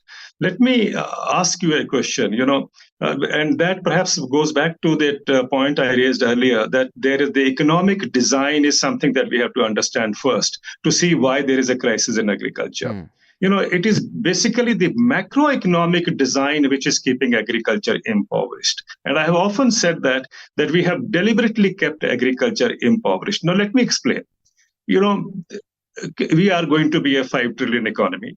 We all are very proud of it. But tell me one thing, how is it that aloo pyaj prices shake up the economy? Aloo pyaj prices go up. And everyone is saying, inflation has gone up, food inflation has gone up, and so we must do something. The Reserve Bank of India steps in to see that, the inflation is brought down or kept at that level, and they go for repo rate nahi badega, interest rate nahi badenge, and all those kind of things. And I sometimes wonder, ki kya ho gaya? Aloo pyaj, even if the prices zoom, let's say, total average kitchen ka budget hai in this country, I'm saying average, is between 10,000 and 20,000 rupees. अगर उसमें 1,000 बढ़ गया तो there is such a big noise कि सब मेरा तो food inflation बढ़ गया, किचन का बजट अपसेट हो गया. ये देखिए how cleverly it has been done that what actually drives inflation are housing, health and education. These are not counted in the consumer price index. You only count wheat and rice or aloo pyaj. And the result is, 45% weightage is for food products in that CPI index. And so every time agriculture prices go up, there is a halla gulla. And as you were mentioning that, agar MSP bhi बढ़ता है, let's say जो 2 बार साल में बढ़ता है अलग-अलग crops का, तब भी newspaper में editorials आते हैं कि साहब अब inflation बढ़ जाएगा, all those kind of things. But the reality is we have actually hidden that, the sections which actually drive inflation. Education आज ये हालत है कि अगर आप सारी जिंदगी की जो की कमाई है वो तो एजुकेशन में चल जाती है बच्चों की. And if you are sending your child, let's say to Canada, you are even selling off your land and आप कर्जे में लेके उसको भेजते हैं. But that is not counted as inflation. Right. Housing का तो देखिए, अगर आप रेंटल उसमें रहते हैं तो हर साल 11 महीने के बाद तो आपका रेंट बढ़ना ही बढ़ना है, कम से कम 10% तो बढ़ता ही है। लेकिन हमने कभी ये क्यों नहीं हम ये इसको सोचते हैं, because you know over the period they have programmed us to believe कि भाई इन्फ्लेशन जो है वो फूड इन्फ्लेशन के करके उसमें बड़ा फैक्टर है, and that will upset your budget. So we have now got trained, और we got this thinking has come into us कि भाई और कुछ नहीं मैटर करता है, सिर्फ यही मैटर करता है। इसको रीथिंकिंग जब तक हम नहीं करेंगे टू सी द रियल जो ड्राइवर्स ऑफ इन्फ्लेशन है उनको इन्फ्लेशन में लाया जाए, तब तक मुझे नहीं लगता कि एग्रीकल्चर के ऊपर से जो ये एक प्रेशर है कि भाई उसकी प्राइसेस को नहीं बढ़ने देना, वो कभी उससे हम निकल पाएंगे। This is what is actually creating the problem all over the world. It's not only in India, it's in America, it's in Europe, और it's in Canada and so on. तो मैं आपसे कहना चाहता हूं कि जब तक हमने उसको नहीं एड्रेस किया, उस बात को, तो कभी हम निकल नहीं पाएंगे शायद उस ट्रैप से। And the differential of the farmer level, the price, and at retail level, why is it so huge? And if it's so huge, मैं उस पे आता हूँ, अभिनंदन, give me a minute, मैं उस पे आता हूँ। If you look at the Kinnu crop in Punjab this year, we had a record surplus, and the prices crashed to 5 rupees per kilo. And the consumer price is 50 rupees per kilo. So 5 rupees to 50 rupees. And this is when the hawker comes and sells at your place. But if you go to the organized retail also on the internet and see what the prices are, that will be still relatively higher, or maybe comparing to that only. But the point here is 5 rupees you bought the produce, and you are actually 10 times more is what the consumer is paying. This is not only in case of Kinnu, but as Manisha said earlier, Jeera is a classical example. Last year they were farmers were saying that they suffered a huge loss. इस बार थोड़ा production goes less, and so the prices zoom up. Similarly for lesson and for all other crops, we have seen this happening periodically. That is the kind of volatility that we are talking of. Sometimes the prices zoom, tomato prices go up to 200 rupees, and more often than not, we find the farmers throwing tomato onto the streets because they are not even getting 2 rupees.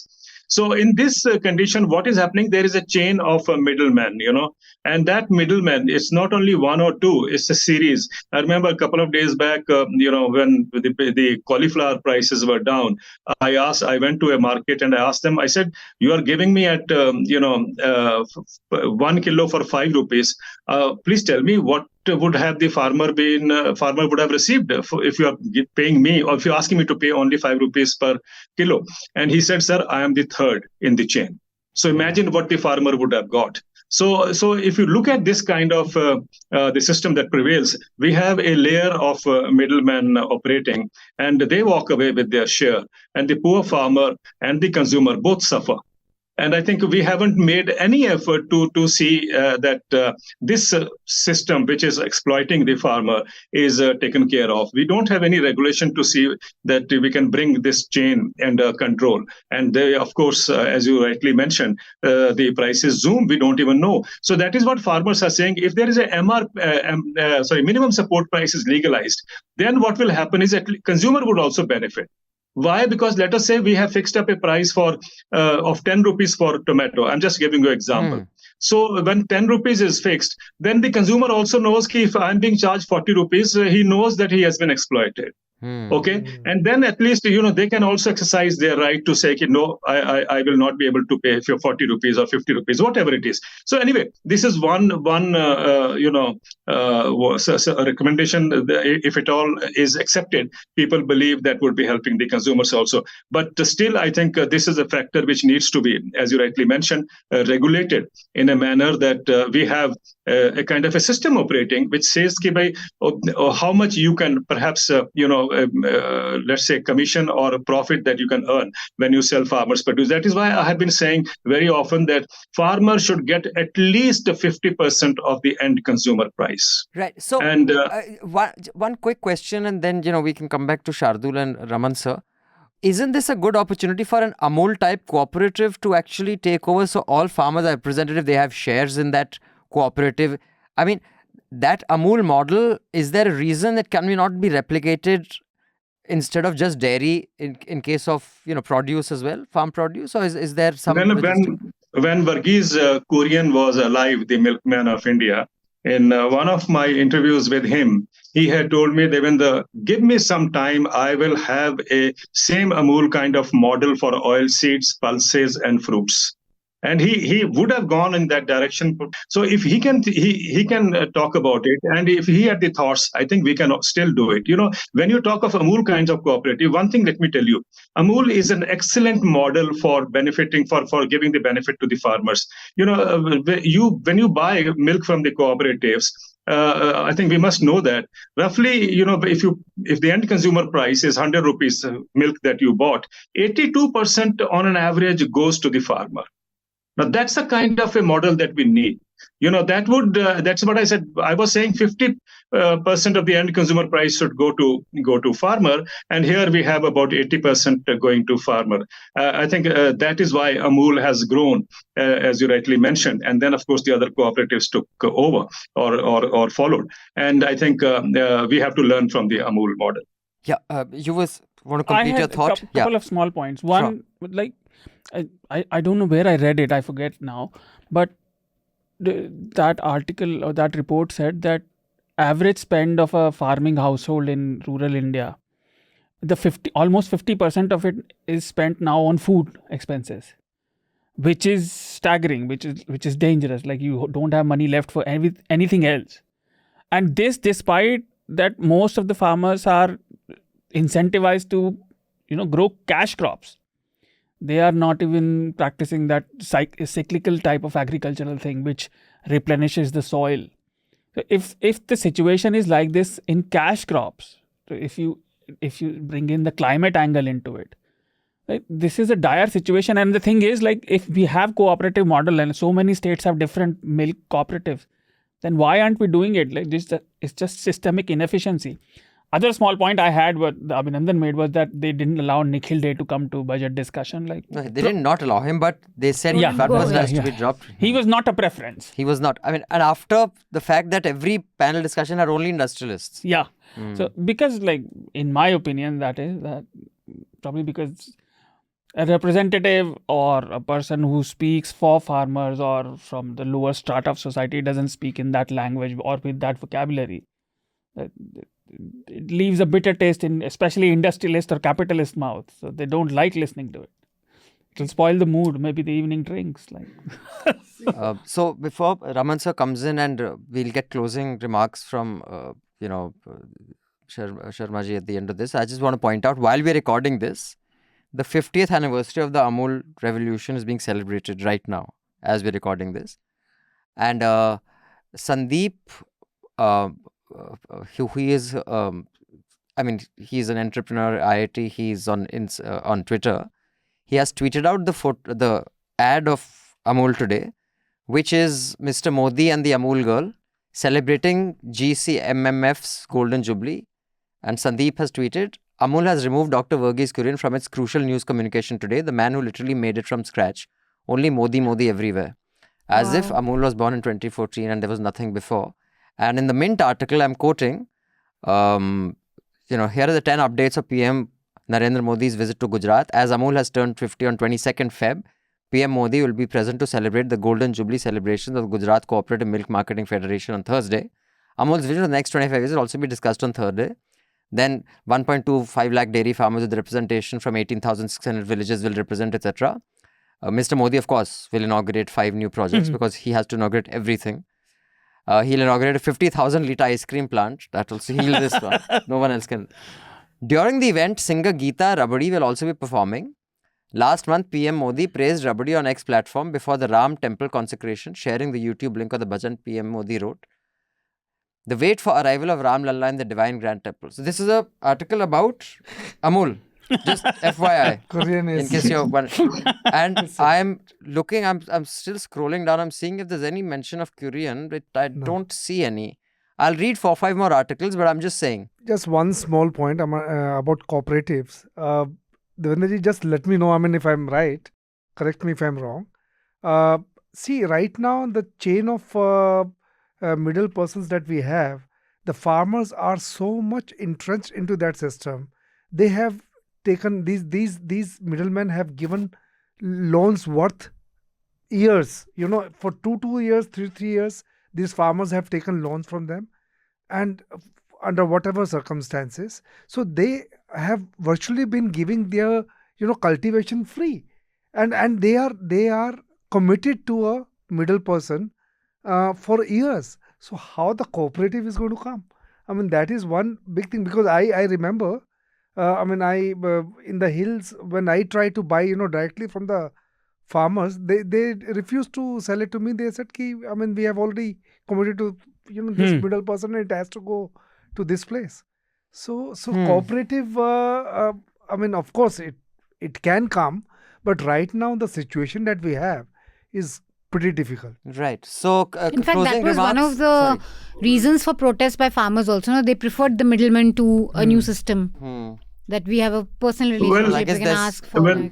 Yeah, middleman is the ATM for the farmer. So I think that is one factor which is very important to understand. But I don't think that we can't reform the trade. We can. And if we really want to, it is possible to do it. And I think we should try to see how we can reform the trade in a manner that, the number of functionaries is reduced, and also to see that the profit share that they walk away is, brought to a level that it is workable. And I think this is not possible to do it. But to replace that with the big retail or the big companies hasn't worked anywhere in the world. A lot of people say that, if the big companies had come, if the 3 laws that were withdrawn a couple of years back were implemented, we would have addressed the issue. Well, if it was so, I don't know why the farmers in Europe should be protesting. And, we all know that even in those countries where it is a supermarkets which purchase this stuff from the farmers, farmers are really in a tough situation there. And they have been demanding that we are being squeezed by supermarkets every year. And the price share or the income share of the farmers is getting reduced to such a level that most farmers are at the verge of quitting whatever remains in agriculture. In Europe, studies have shown that one farmer leaves agriculture every minute, and that tells you how severe is the crisis also in Europe.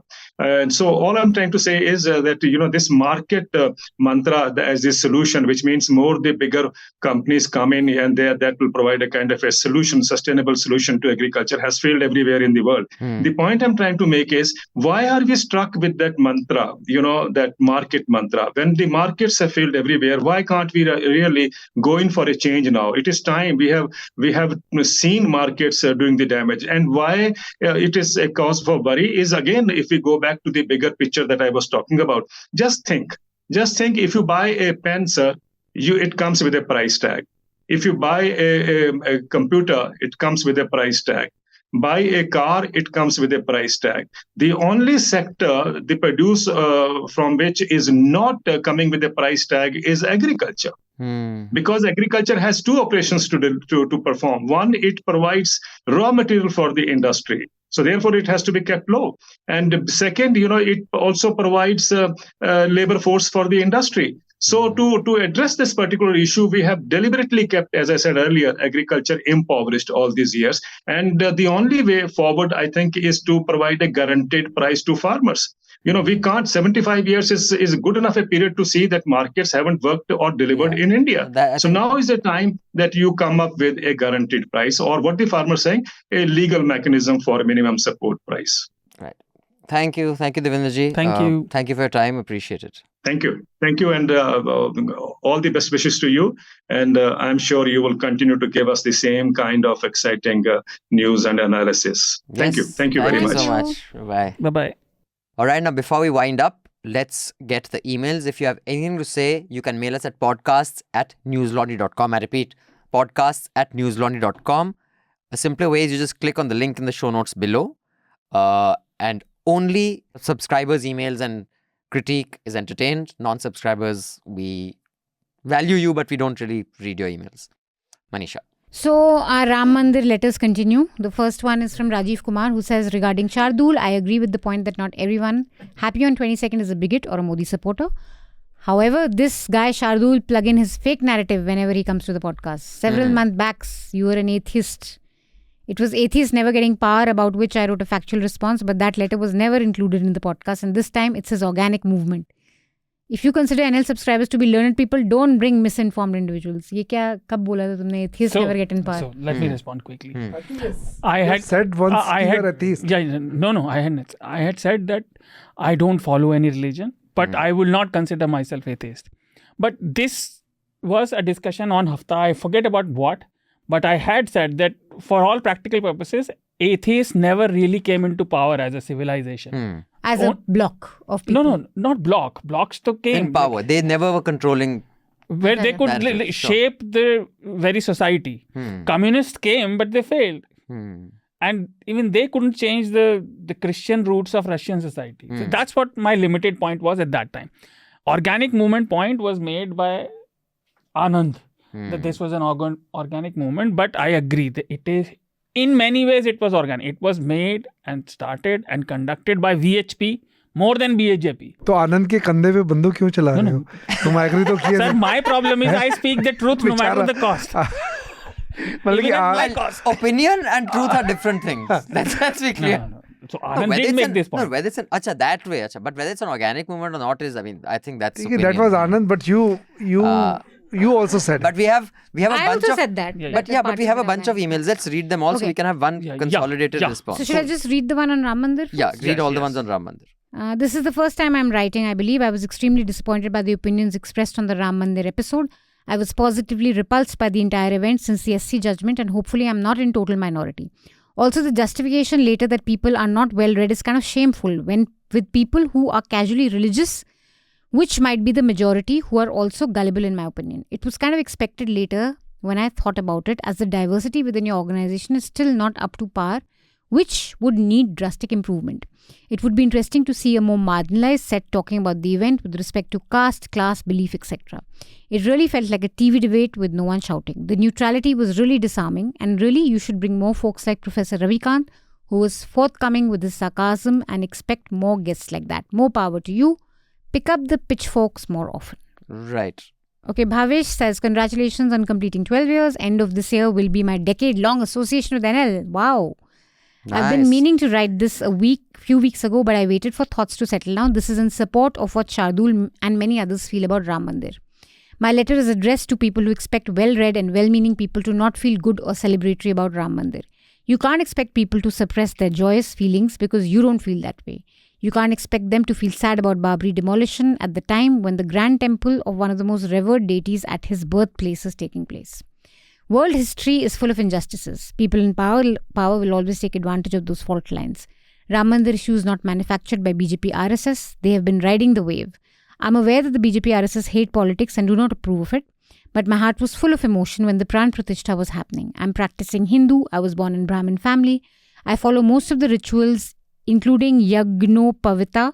I'm well aware of untouchability practiced by my ancestors, but I'm not like them, and I shouldn't be expected to feel the burden of that when I practice my rituals. We even have a son whose name is Ram. Do all the above make me a bigot? Hell no. If this kind of thought continues, then I'm afraid that in future my son will have to be so defensive and have to say my name is Ram and I'm not a bigot. It's becoming increasingly challenging to be liberal practicing Hindu like me, who I believe is the majority of the population, to be able to share their opinion. We will most likely antagonize people from one side or another, and this is exactly why most of us choose to remain silent and hence called the silent majority. Our younger NL subscribers who feel outrageous on what people like me and Shardool are feeling will perhaps understand this later in their lives. I'm not very articulate like many of our friends, but I hope you get the crux of what I'm trying to tell. Now, Anonymous says, wanted to comment on the discussion of Hafta 469 on the consecration of Ram Temple in Ayodhya. It was disappointing that there was no significant pushback to Anand's reasoning of the widespread celebration on Jan 22. If, as per Anand, the celebration by people with no strong political views was due to the sense of justice that they are feeling, why don't the demand by Arvind Kejriwal of putting picture of Lakshmi and Ganesh on the currency note gain traction among people? It would have liberated India from the tyranny of secularism. Consider this. Indians in general love festival, events, celebrations. This is more so in an age of social media where people are constantly looking for something to post on their social media handles. I really agree with this. I do think that a lot of the celebrations around all religious activities have gone up because of social media. Because even the smallest things you want to put up. Ho jati hai na. Add to that the BJP's complete capture of the means of communication. They created a buzz around the consecration. When I post a picture of Lord Ram, you would want to do the same. Many people with no strong political views banged thalis and talis during COVID. Many people participated in the cleanliness drives in the early days of Swachh Bharat mission. Jan 22 was no different. I thought Anand was reading too much into the widespread celebration. If a BJP spokesperson talks this civilizational wound and the sense of justice stuff, it is understandable. It's sad when independent commentators like Anand give legitimacy to such narratives. Shardool has all the right to be happy, but please remember the temple was built after demolishing a mosque. The riots before and after that have resulted in killing of hundreds of people. The demolition strengthened the politics which wants to stigmatize, isolate a significant chunk of the population of our country. Then he says NL finds it hard to find people from Maharashtra. We should get Suhas Palshikar, who one more subscriber told me this. So we must get him actually on anything on Maharashtra. Aryan, please take note. We'll get Suhas. And he's very glad that he started NL Sena project on key schemes of the government. Thank you. Thank you, Anonymous. And appreciate it. We shall get, whenever Anand does join, we'll just get one joint overall response of his. But before we move on to the rest of the emails, you want to just have a consolidated brief response to all this? One more, I'll just add. There's one more Shardool email. T800, Amitabh Bachchan writing in. Amitabh Bachchan. T800? No, T800 is the name. He's written in the past also. Oh. So, because the T800 was that cyborg that Terminator came. 1, Yeah, yes. yeah. just a comment. He says that he gives full support to Shardool when it comes to Ram Mandir inauguration. Matters of faith are abstract, complex and personal. No person should be judged on these things without talking to them personally. So, I did think of something. And I read the previous week's email to all of them. So, that day, there were two reasons for celebration. One, and I'm glad none of the panelists told it on the air. And had the personal one not be there, I don't think I would be open. You were generally in a good mood that day. Yes, I recall. You had that is one. Shared the good news in my office. Yes. Two, I told you the reason I was happy. And I would like to categorically point this out. I was not happy about the mandir. What I was happy about the Ram. And I explained it. I have lived with these stories in many ways before I was born, because my mother used to tell me, she used to sing this in songs and tell me she came from a Ramayani family for 7 generations. What's a Ramayani family? Ramayanis were those people who used to sing and do Ram Katha. I see. Okay. So she told me these stories since I was a kid, before I was born. I told this that day. Also, even though I am irreligious in practice, I follow no tradition and I follow... But I don't call myself atheist because I follow, at least I imagine I follow, Sankhya tradition. Which discards all existence of God and any divine power and only believes in... Like Anand Ranganathan. I don't know what he follows. No, he's an atheist. Yeah, he was an atheist. I am not atheist. Oh, you're not atheist. But that's not atheism. Sankhya. No, but he was an atheist who identified with Hindu culture. I don't follow any culture. Even that day I said, I ate kebabs this day. But one other reason, I have derived inspiration from these stories. The biggest Ram Bhakt in our modern generation was Gandhi. And for me, Ram symbolizes truth, and I derive more power to speak truth to power now. Yeah, so I the one thing that I agree is that I wasn't there for that Hafta, but Anand's this thing that the celebration is a historical injustice. It's not Ronak hai. It's basically like everything is going wrong in Pakistan. Win the World Cup, Pakistan Janta's happy. Things are going up shit creek in Argentina, and they were when this World Cup happened. Yeah. The Argentine economy is up shit creek. Suddenly, the general hostility towards the ruling government came down when they won the World Cup. Ronak is infectious. So I don't think there is any thesis I would not consider it a credible thesis that it is because of people who I know who were very excited in our colony. If you really start talking to them about it, then they'll say, haan, ye to galt hua, haan, ye te galt hua, haan, ye te... But they've not thought of all that. Yeah. It's not one thing, I guess. Exactly, it's many things. This and that. But I just find that anyone who has a religious identity to be immediately, this person is that, that's not an effective or a useful way of actually engaging with people, because there are various shades of why people are what they are. Their religiosity is not necessarily, like for example, I have this lovely saffron shawl, which I had bought on the highway between Kullu and Manali, where there are these rabbits that they keep, and they make shawls of rabbit, whatever it's called, mohair, jo bhi hota hai. It's lovely. It's saffron. Whenever I wear it, I have these super liberal friends. I'm not going to go with you. Sara shawl meri. Colour मेरे religion का तुझे बड़ी खुजली होती है अगर मैं ये पहन लूं, क्यों? Just because someone's wearing a saffron shawl doesn't make that person, Modi Bhakt. That immediate responses are, I just think, yeah. So I remembered this, what I was trying to say, I forgot. That day also I mentioned, we had a 2-week discussion on hijab in Charcha. And I find this discussion to be similar. And there were many points made by everyone that this is regressive and this should be changed. And my point was, I am not going to judge a woman's choice of wearing this because I don't know what power she derives from it. Human beings are complex and it's not one and two thing. And one final thing about this, then I'll shut up. I asked, a subscriber had messaged me on the very next day after the release of Hafta in Charcha that week. And I asked her permission, and her name is Aditi, and she said, after listening to your celebration thing, I felt a little relaxed. And she wrote it in Hindi, जैसे मेरी अपनी आस्था है श्री राम में. I get overwhelmed with the beauty of the idol. I cried. There was a feeling of contentment, though I cursed the politics and of Mota Bhai for all the violence that has led to this. Right. And it gave me a sense of validation. Yeah, so see, yes, I feel that if you are a Ram Bhakt, nothing wrong with that. Yeah. But if you legitimize what has happened over there by your Astha in Ram is something which is questionable. I mean, that is what has happened on that particular day. And you are Ram Bhakt. What is wrong with that? I am not. Why you are Ram Bhakt? Because Ram is truth. What is wrong with it? No. Nothing is wrong with it.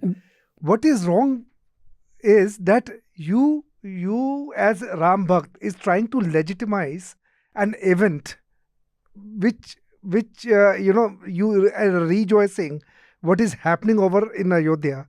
This is something that people but sir, that's a matter of perspective, isn't it? Yeah, for them for some there's a connection, for some there isn't. And I think only a believer kind of understands that. And the other thing is, when you don't believe, it's questionable. It's a complexity of faith. I understand Hinduism enough that places are important and different idols mean different things, and I can separate that.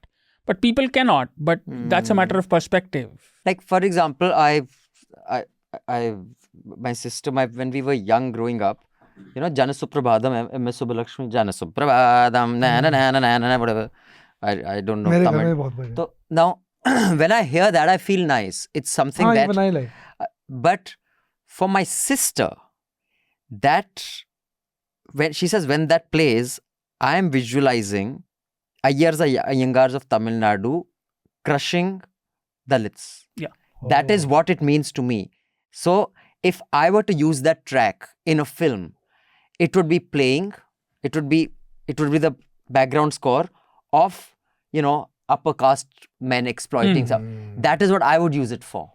Whereas for me, it's a happy place. So you see, it's different for different people. It's a matter of perspective. Wait. And I am not even a Ram Bhakt anyway. Right? I don't do any religious thing, not even minor ones. Parinay Deep Shah says, Dear NL, I agree with Manisha's view that Muslim women must be at the forefront of reforms concerning polygamy. Anas's argument, focusing on hypothetical consent situations, minimize the often harsh realities women face under this practice. Jayashri is suggesting that banning polygamy now is disingenuous due to current political actions on the Uniform Civil Code seems contradictory. If we acknowledge the harm polygamy can inflict, any move towards reform, regardless of origin, is positive. It's worth noting a significant parallel, the British banning of sati. While imposed by colonial rulers, this reform ended a horrific practice even with opposition from Orthodox Hindus. Similarly, banning polygamy now serves the greater good, regardless of broader political agendas. I commend Manisha for her insights. While I respect Anas and Jayashri's contribution, political arguments defending polygamy risk undermining the very real experience of women within affected communities. Can you imagine a film like Nikah released today? It would become a political hot potato. क्या होता है उसमें? दिल की आरज़ू Salma Aga. कोई दिल He marries another Ruba woman.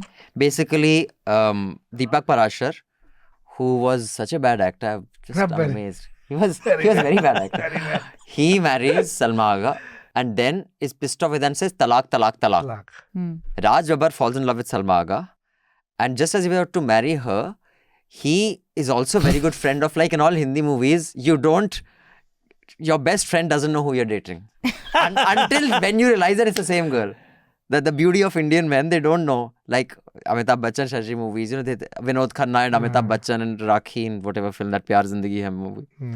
So then, but after he says talaq, talaq, talaq in a fit of rage, he is pining away and is having whiskey and listening to Ghulam Ali's this particular song.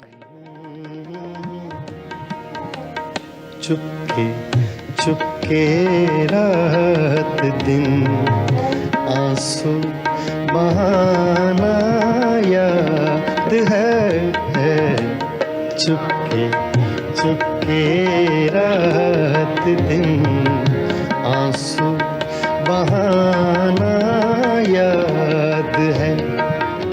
Yes. So he's so miserable that I've been a dick and I've said talaq, talaq, talaq, that now I want her back. That Raj Kapoor's best friend said, I won't marry her, although she's in love with me. He says, here, take her back, like she's goods. Aapki delivery aa gayi hai, yahan par OTP sign kar dijiye. And then Salma Agha says, you will not decide where I will go, whether you one day said talaq, talaq, you said I love you, but my friend loves you more, so you go to it. Like, हमारी तरफ से तुम शरई तौर पर वसीम के साथ जा सकती हो. हमने तुम्हें आजाद किया. आजाद किया? तुम होते कौन हो मुझे आजाद करने वाले? मैं तो तुम्हारी लौंडी नहीं जो तुमने मुझे आजाद किया, और ना ही तुम्हारी जेब में पड़ा हुआ नोट जिसे तुम जब चाहो खैरात में दे दो. नीलोफर, हमारी पूरी बात तो सुनिए. सुनना तो मेरी तकदीर है. औरत हूं ना, जो सदियों से मर्द की बात सुनती चली आई, लेकिन आज तुम्हें मेरी बात सुननी पड़ेगी. मैं पूछती हूँ कि जो शादी मेरी मर्जी के बगैर हो ही नहीं सकती, उसके टूटने या तोड़ने में मेरी हाँ और ना का दखल क्यों नहीं जरूरी? मैं पूछती हूँ वसीम में और आप में फर्क ही क्या है? इन्होंने तलाक गाली की तरह दी, आपने तोहफे की तरह. इन्होंने तलाक देकर अपना हक जताया, आप वही तलाक देकर अपनी कुर्बानी का एहसास दिलाना चाहते हैं. So it was a very progressive for its time. Yeah, but today, if that film was released, like Mr. Modi is saying, go watch this Yami Gautam's, whatever this film that is coming out on Article 370. He endorsed that also. Yeah. He says you'll get to know the reality of Article 370. Wow. Shit. But these two friends are dicks here. Like, my friend loves you more, so I'll abandon you. Chandni? Same thing, Chandni. Anonymous says, moving on to our letters, Anonymous says, in a country where Modi has already ostracized Muslims and now there's a clear campaign of hate against Sikhs, can he really continue to ride on that hardcore Hindu vote to continue winning? Modi is not getting the vote in Punjab anytime soon, but it does appear that he doesn't care. Or is the plan to just win these elections through delimitation, make everything but the cow belt obsolete, then rule forever? I don't think everything will be obsolete even.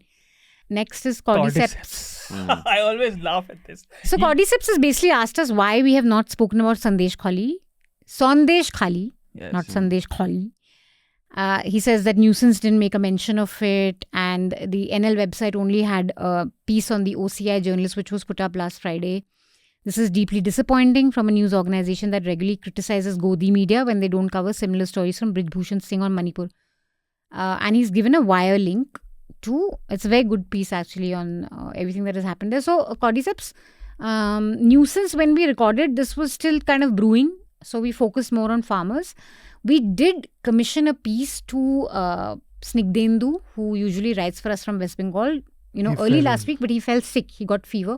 So then finally we got another person to write, and that piece has been up now for 2 days on the media, suppression of media. So that's there, and I think we did have it as a headline on Hafta last week. It was there. And we've discussed it today thoroughly. And another piece is in the pipeline. Yeah, but the first piece that was commissioned would have been up 5 days earlier. Much earlier. And I think, this is one of the things maybe I miss about Daily Dose, that even if few people heard it, pro fora, it covered everything of the day. So you could avoid all these. But anyway, point taken. Next letter is from Karthik. He says, another stellar episode as usual. Please make it standard practice to have young reporters, either yours or other independent media houses, on Hafta as often as possible. It's great to hear voices like Sumedha's who put in hard work and get insightful reportage. As an aside, refreshing to hear from someone who doesn't have a foot or half in the grave already, like most of us old lot. Please try to get Nikhil Wagle and his son Parth, who's also a wonderful journalist, to speak about political situation in Maharashtra, physical assault that took place. My dear state is where I think the final battle of BJP's cultural project will be fought, as we gave rise to a Godse, but also Ambedkar and Phule. Best wishes to everyone. Thanks, Karthik. Ashwarya says, in recent time, the Hafta gets put out as late as 1 or 2 p.m. on Saturday. This is quite problematic for early risers like me who have to wait inordinately for the podcast to be published. I understand you may have your own marketing logic algorithm, which perhaps suggests that the best time to release is afternoon, and you may not want it to clash with nuisance. At least we don't want it to clash with nuisance. That's the basic thing, which is why it comes out by 1-ish, 2 hours after nuisance. But she has a good suggestion that why don't you just publish it in the morning and promote it later? Yeah, we should just publish it. So those our loyal audience, we can promote it, but publish it. I think on the website it can go up, and the YouTube Chota Hafta can go 2 hours later, because that we don't want it to clash. Yeah, put it up in 9, because even I on Saturday when I wake up is when I get really irritated when Bill Maher's that real time is not there, because sometimes even that is uploaded much later. So we should upload it right in the morning. We can promote it later. But people who have appointment viewing, they can wake up on Saturday and immediately start listening to it while doing their yoga. And podcast listening is quite scheduled. And like you have to quickly go through them. YouTube video Chota Hafta at usual 1 o'clock. Yeah. Okay, Neil says, love the work, keep it up. For the upcoming election, who are the major political figures that we are interviewing? People that matter in power and in opposition seem to be missing from Newslaundry's in-depth, long-form interviews. Neil, you'd be surprised how few people agree to give us interviews, no matter which political party they're from. Yes. Curious to know your take on Prashant Kishore, what he's been doing in Bihar. He's giving interviews on every channel, but again, Newslaundry is missing. Actually, his team has repeatedly asked me to come to Bihar and cover him and interview him. So maybe the only thing is just going all the way there for one interview. I don't know if it makes sense, but they're in touch and we'll definitely do something with Prashant Kishore very soon. What's your take on... But just for the record, we had asked him for an interview in the past. He had said yes and then he backed out. Yeah. So it's, yeah. But I think we will get in. We think interviews are valuable and we'd like to have them, but we'll go that far but no further to get an interview. And for the record, personally, I think what he's doing is valuable, if nothing else. And in politics, I think I would not underestimate someone who puts in the time. Just the time factor of just being there for 1 year consistently on the road. I think that's something to note. I think all of us have repeated this on multiple times on different occasions. There is no substitute for groundwork in politics. Absolutely. And he's doing that. Yeah. What happens, we don't know. Also asked about Lallantop. I really love Lallantop. I love watching them. So, yeah. Abin T. Sam says, listening to Sumedha's story about her colleague breaking down made me realize once again how important public-funded media is. Like Abhi said, there are only 2 views to any story. 1 of the government and 2 of the other side. In most cases, the actual truth. And if we do not fund the media, we will never know the truth. Like Ravi says, we always know if the government has done something good because they have an entire ministry for that. And of course, they have advertisements for that. But we will never know if they have done something wrong unless there's media who aren't funded by them to tell us the truth. This alone should send... Wait, this is a tongue twister. This alone should send shivers down our spine. Not should send shivers. To realize that we will never know the truth unless public funded media tells us. Abhi, you should start saying when the public pays, the public gets to know the truth. Else you'll only know what the government wants you to know. What a scary situation. Nice. If we just pause and think for a while. Thank you guys for doing what you do. I, for one, cannot thank you enough. Thank you. And we also, Sam, yes, Abhin, thank you. We also can't thank you enough, man. Anonymous says, Khalistan incident in Bengal with the IPS officer might be the first high-profile incident that made the news, but since the farmer protests ended, there have been quite a few cases of Sikhs being approached and either taunted or questioned about Khalistan. It has happened to a few of my friends as well. It's the same playbook that's used for Muslims, where dedicated Twitter accounts are formed for fear-mongering with out-of-context clips about Khalistan. There's a concerted effort from these right-wing accounts to do the same thing they've already done to Muslims and create an environment of hate. I almost worry what's going to happen with this farmer protest intensifying already. It's so dangerous what they're doing, honestly. Yeah. Considering everything we've seen through the 80s, to just bring this up when there is no actual ground level reality to this Khalistan boogie is mindless, dangerous. Right. On that note, let's quickly get the recommendations from everybody and wind up for the week with a very special song from Nikah. So that Manisha, who was not born when this film was big, can also... When was it released? It must be late 70s, early 80s. I was a kid, I remember. But even I had good taste to know that this woman's voice is terrible. Yes. It was like I was a very young kid and some people used to play it and I thought, wo jo peepni wala aata na, So what's your recommendation? My recommendations, once Manisha was talking about Russia, if she's going to see an uprise during her time. I think The Last Tsars is a very good docu-drama on Netflix. 2009, I think I had recommended it in the past also. So this is one that you must watch. The two movies, one is Niyad and the other is Rustin. Niyad is Oscar nominee. It is available on Netflix. Story of Diana Niyad, who made 6 attempts to, swim for almost 96 hours, I think. 96 hours she swam, and from Cuba to Hawaii in Hawaii or some other place in the US. But the distance was 96 kilo, and she tried 6 times. She tried when she was 30, she failed. Now when she grows up and she's into her 50s and 60s, then she tries. So it's a fascinating story. And then again, my favorite actress, Judy Foster, is also part of it. I saw her after a long time. So this is one movie. And Rustin is about, in 1963, he organized, he follows Gandhi, follower of Gandhi, and he organizes the biggest political rally in 1963 in the US. And he was, associate of Martin Luther King. So it's a story about Rustin, who was gay also at that time. So the kind of, problems that he faced. So it is just a story of Rustin and that particular public rally. Good movie. Sounds really nice. Shardul? I have 3 recommendations, and for a change, not a change, but sorry, but none of them are from Newslaundry this week. But the first one is, and this came to my head talking to another autistic person, advocate. I won't go into the detail, but this conversation has somehow been lost between Ukraine and Palestine. What's happening in Sudan? And it has been happening for almost 11 months now. So this is an article in Guardian from Fred Harter, who's reporting from Addis Ababa. Inside the Darfur camp, where a child dies every 2 hours, and almost 11 million people have been displaced because of the civil war in Sudan. This is the serious one. The second one is, I was really in conflict. Which game should I do? Because we talked about Ram and all that, like my personal stuff. So I'm giving you 3 things I love, like honest reporting. Second is game, Baldur's Gate 3, the sensation of last year in gaming world. Who doesn't know? If you want to learn how to write dialogues, background music, complex narratives, anything you want, the best game of all time, Baldur's Gate 3.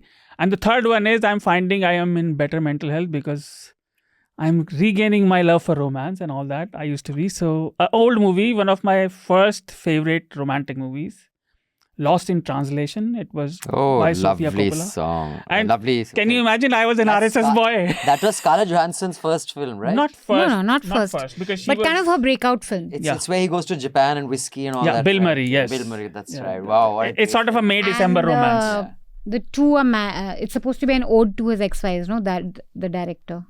Ex-wife, no, Sofia Coppola written and directed it. Sorry, this is supposed to be about the divorce from her point of view, and I think the husband made another film. I was too young to know all this. Like I was in RSS stuff, like 2003. Who's she married to, Sofia Coppola? I don't know. know. But I loved this movie back then also. So, I remember it was a great so we hid from our parents and, rented the CD. Dad, I don't even watch films anymore, man. It's pretty, I don't know, I've just lost my... So these 3 are my recommendations. All right, thank you. So Manisha. my recommendation is Anne Applebaum's piece in The Atlantic, Why Russia Killed Navalny, and there's a really poignant paragraph in it which I'll read. She says that Navalny is dead because he returned to Russia from exile in 2021, having already been poisoned twice, knowing he would be arrested.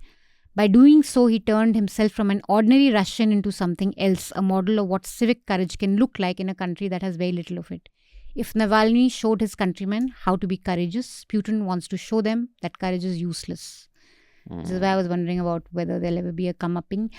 There is there's a series on Amazon called Expat with Nicole Kidman, which I quite liked. It's set in Hong Kong. Yeah, she was raving about it. And Rajshri. Hong Kong is so gorgeous. I've never seen it in a movie, but I really want to visit there. Maybe if you have Well, I don't know if subscribers. it's that gorgeous anymore. I visited in 95. It was a lovely place. It just looks lovely.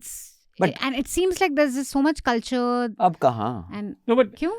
Because of the crackdown. Yeah, but I mean, Hong Kong is not so many companies have fled Hong Kong. Everyone's out of Hong Kong. You can't say what you want. It was buzzing. Basically, Hong Kong was the more cosmopolitan version of Singapore. yes. So At the time. yeah, at the time before Russians took over. And we have a stellar dhamakedar 3-part series on our website. It's a collaboration with the News Minute Yeah. and Newslaundry. Dhamaka. We have spent how many months? 2 months, 3 months on this investigation, painstakingly looking at a pattern, a very troublesome pattern where companies are raided. There is action by central agencies, could be IT, ED, CBI, and there's a pattern where they just happen to donate to BJP after this central It's agency an action. unconnected pattern, but it's a pattern. Yeah, it's a pattern. So it's Hindi का बहुत अच्छा headline दिया है क्या? ये पता है वो Chat Chapa, Jhatpan Chanda. हाँ क्या Chat Chapa. Chat Chapa. Very nice.